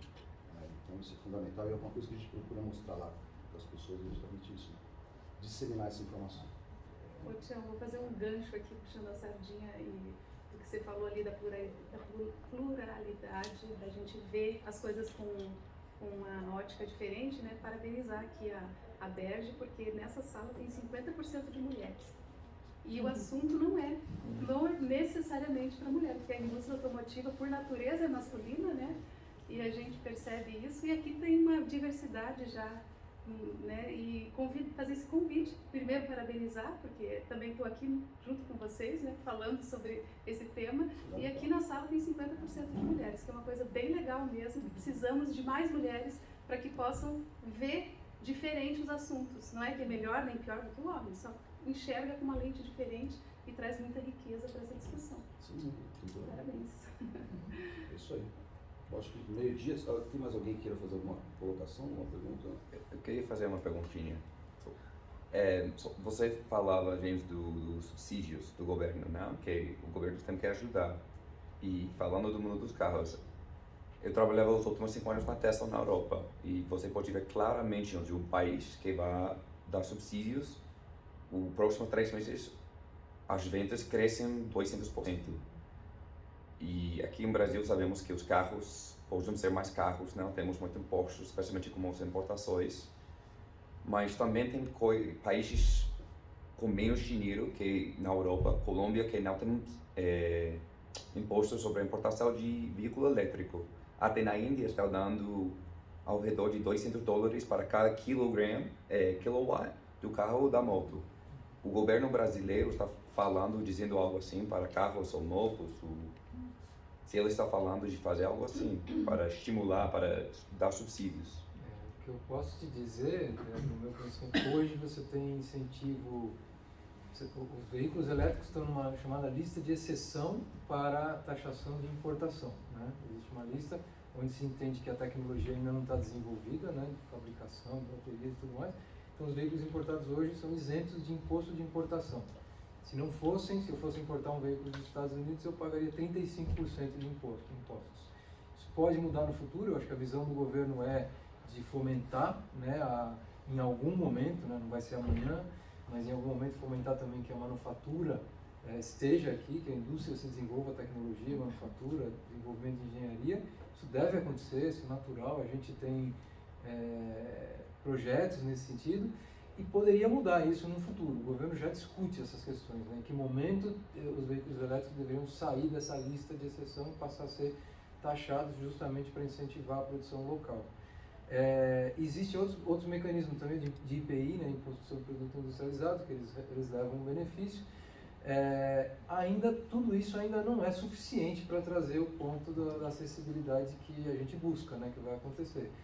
Mas é algo que está permanentemente na pauta do governo. Não sei até se o Nelson quiser complementar, o Nelson que conhece bem, mas é isso. Hoje você tem incentivos, você tem subsídios, vamos dizer assim, mas já se discute a transição. Quando que isso em que momento deveria passar a ser tratado como um incentivo à produção local. Isso é permanentemente em pauta nos governos.